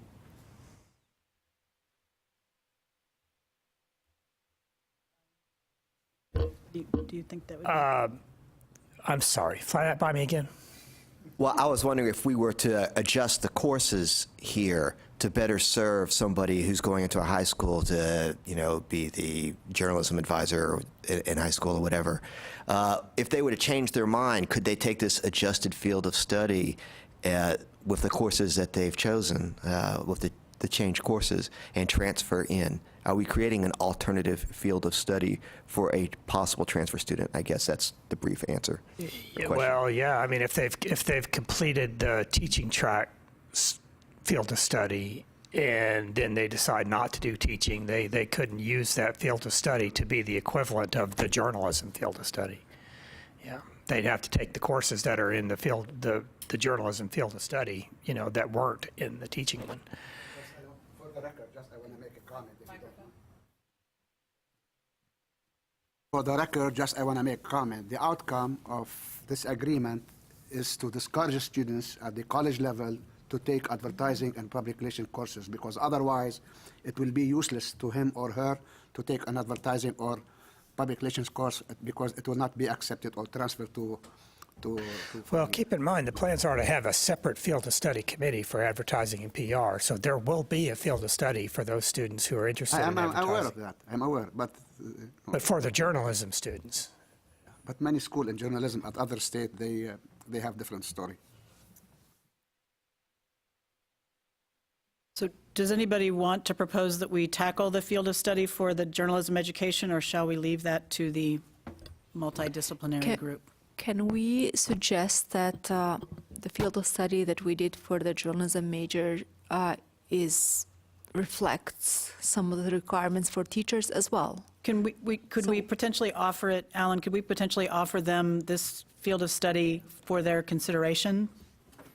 I mean, With the addition of what? Not making it prescriptive, but just ask that they can look at this as for potential guidance? Yes, the Multidisciplinary Studies Committee will be coming back for their second meeting. I'm not sure when. I think it will be in June.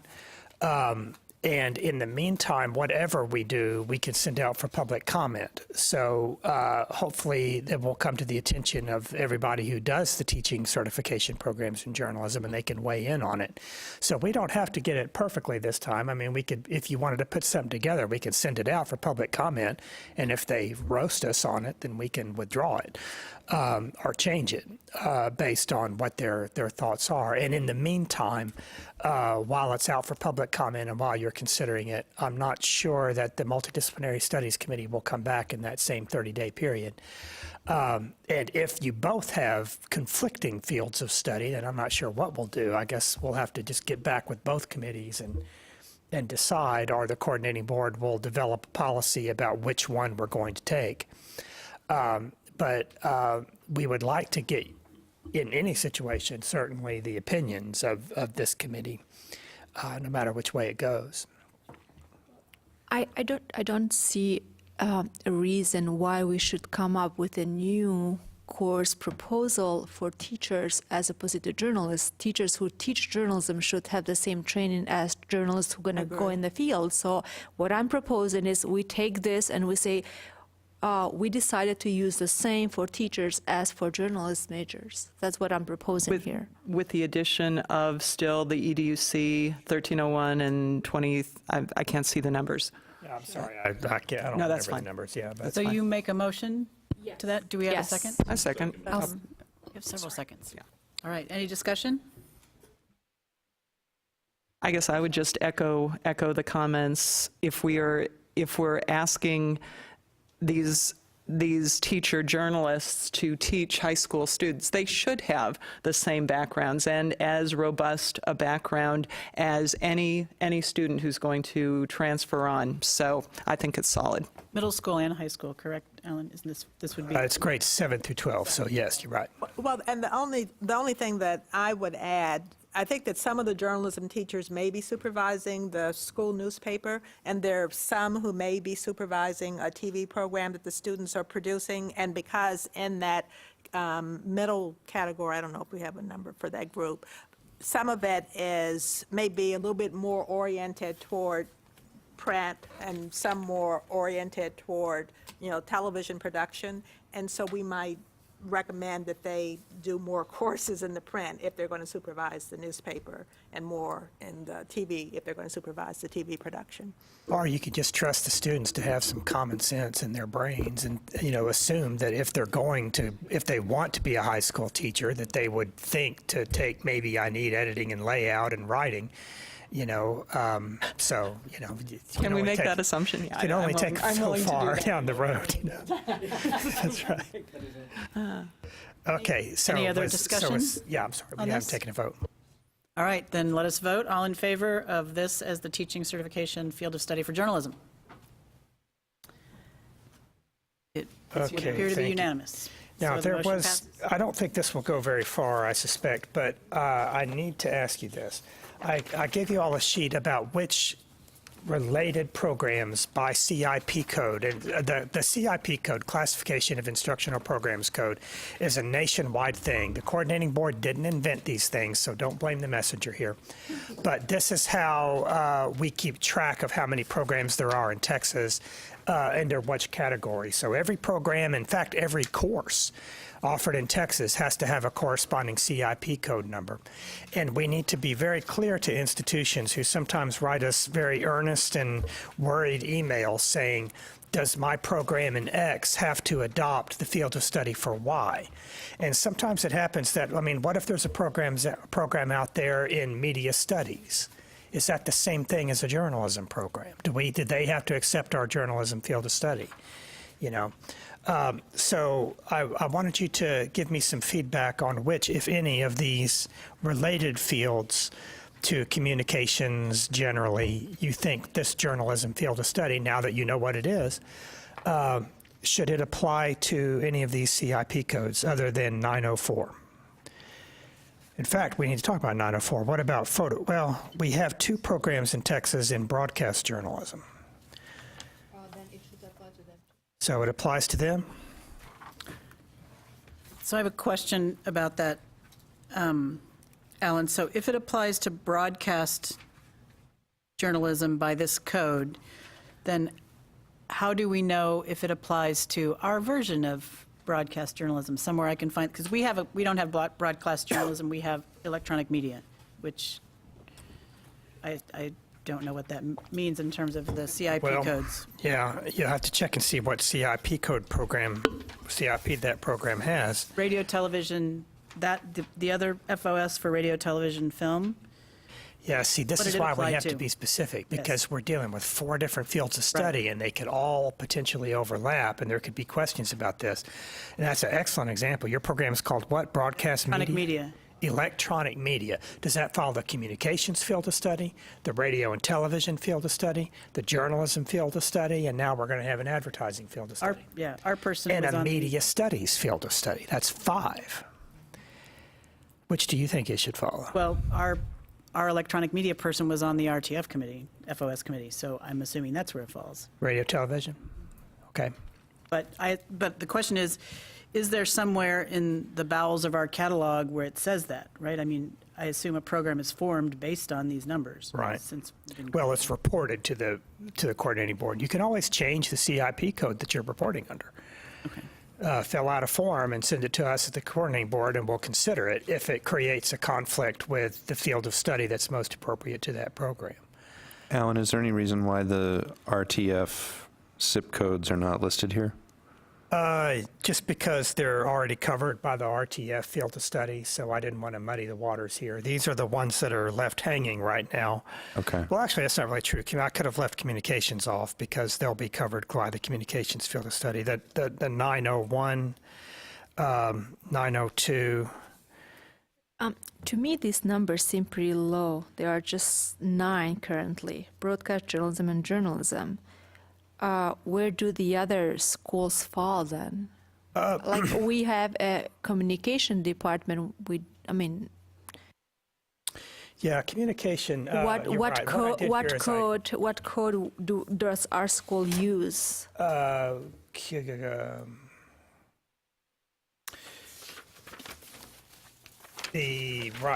just included the 09 CIP codes, which is the family of related CIP codes. Communications has a different, what we call a different two-digit CIP code. So that's kind of left off the table here. But you're right, communication is on here, mass communication. It's a mess. But anything on here that you think that journalism should apply to? Shall we say yes to 904 and 904.01? How about 90404, photojournalism? I would say yes. There are no programs in that, so it's kind of a moot point. Let's see, let's skip the ones where there are no programs. Communication, no.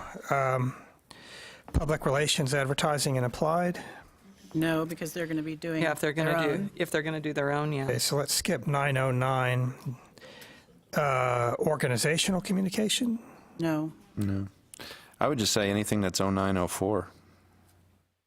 Yeah, we don't want public relations, right? Because that's going to be PR. We don't want advertising. How about health communication?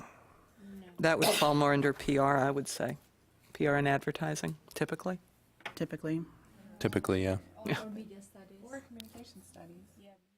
Well, let's ask our representative from Blinn College with kinesiology in the journalism department. What do you think? Do you guys teach health communication or?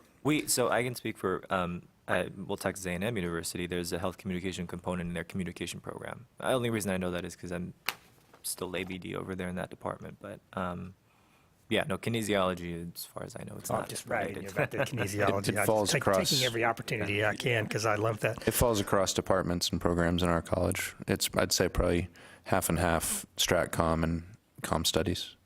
That's where that lives. Okay, so a journalism field of study would be really limiting to those students. Okay. International and intercultural communication? I know. Okay. The one that Technical communication, I wouldn't recommend that. Yeah, that's an English department thing usually. The only question I have about this communication media studies, there are 18 programs there under that category or code, and I'm not sure exactly what programs would this be a category where, for example, our program, we offer a major, but the school is communication. Well, Alan, is the number in the column there an indicator of the actual title of the BA? Oh, no, not necessarily. No, the institutions come up with all kinds of names for their programs.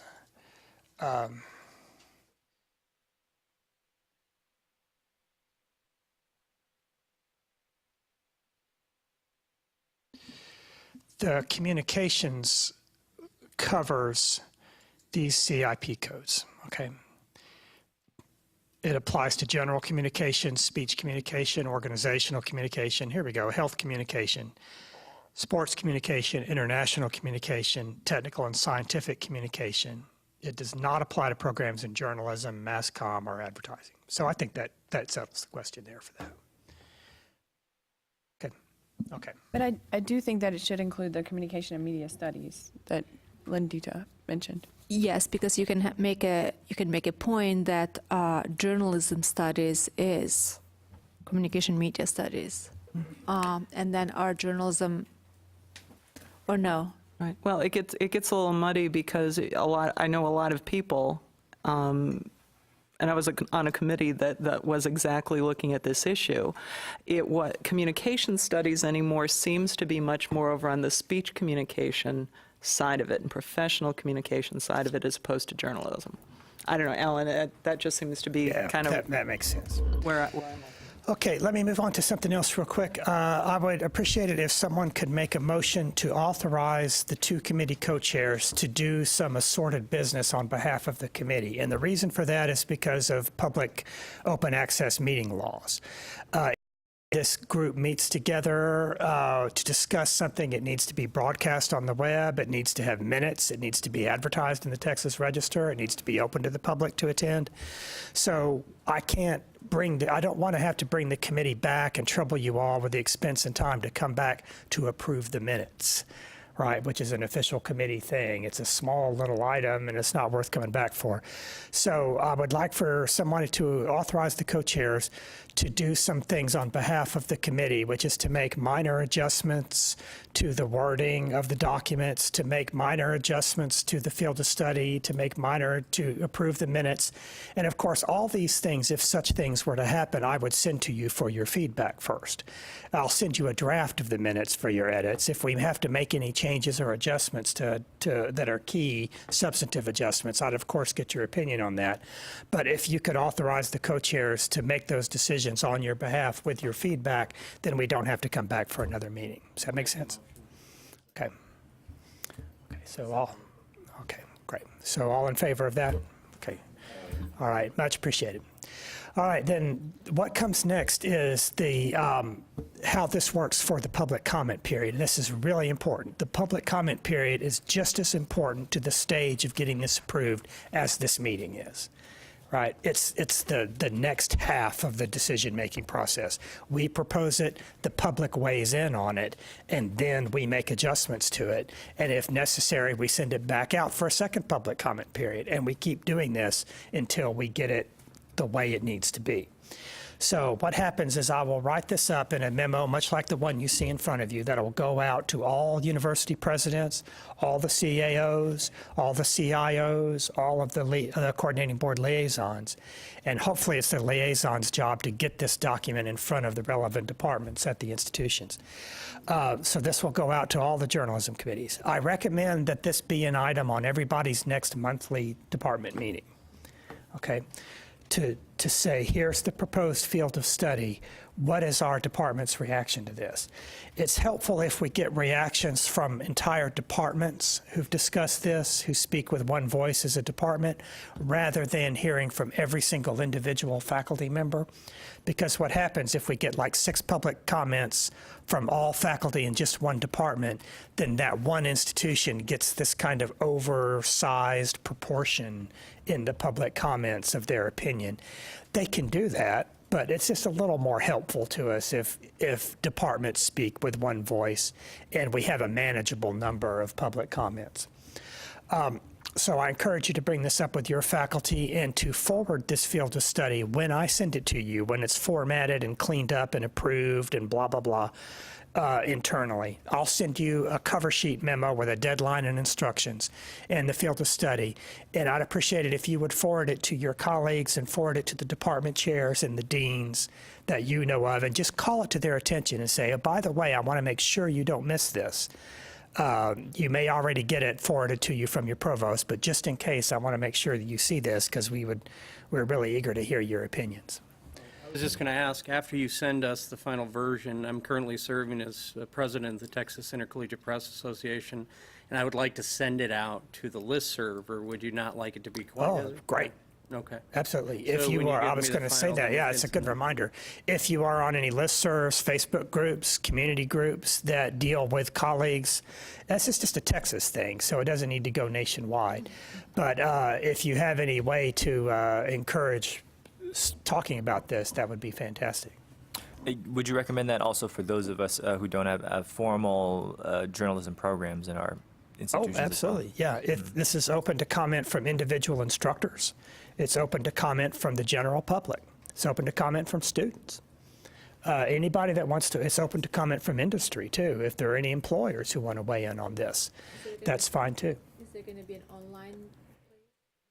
Where would the comments, how would they be distributed? Through some kind of online system? Because I doubt anybody will write you a letter.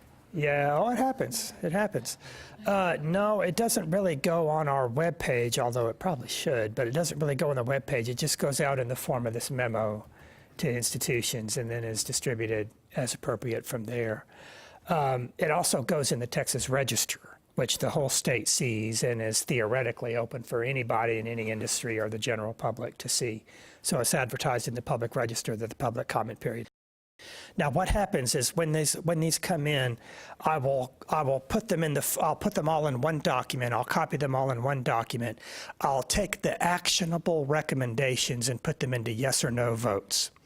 Do you accept this recommendation, yes or no, with a space for you to leave a comment? Some people will just grouse in general about fields of study. Like, this course isn't, we can't take these courses, our courses don't match these courses, this is going to be a problem.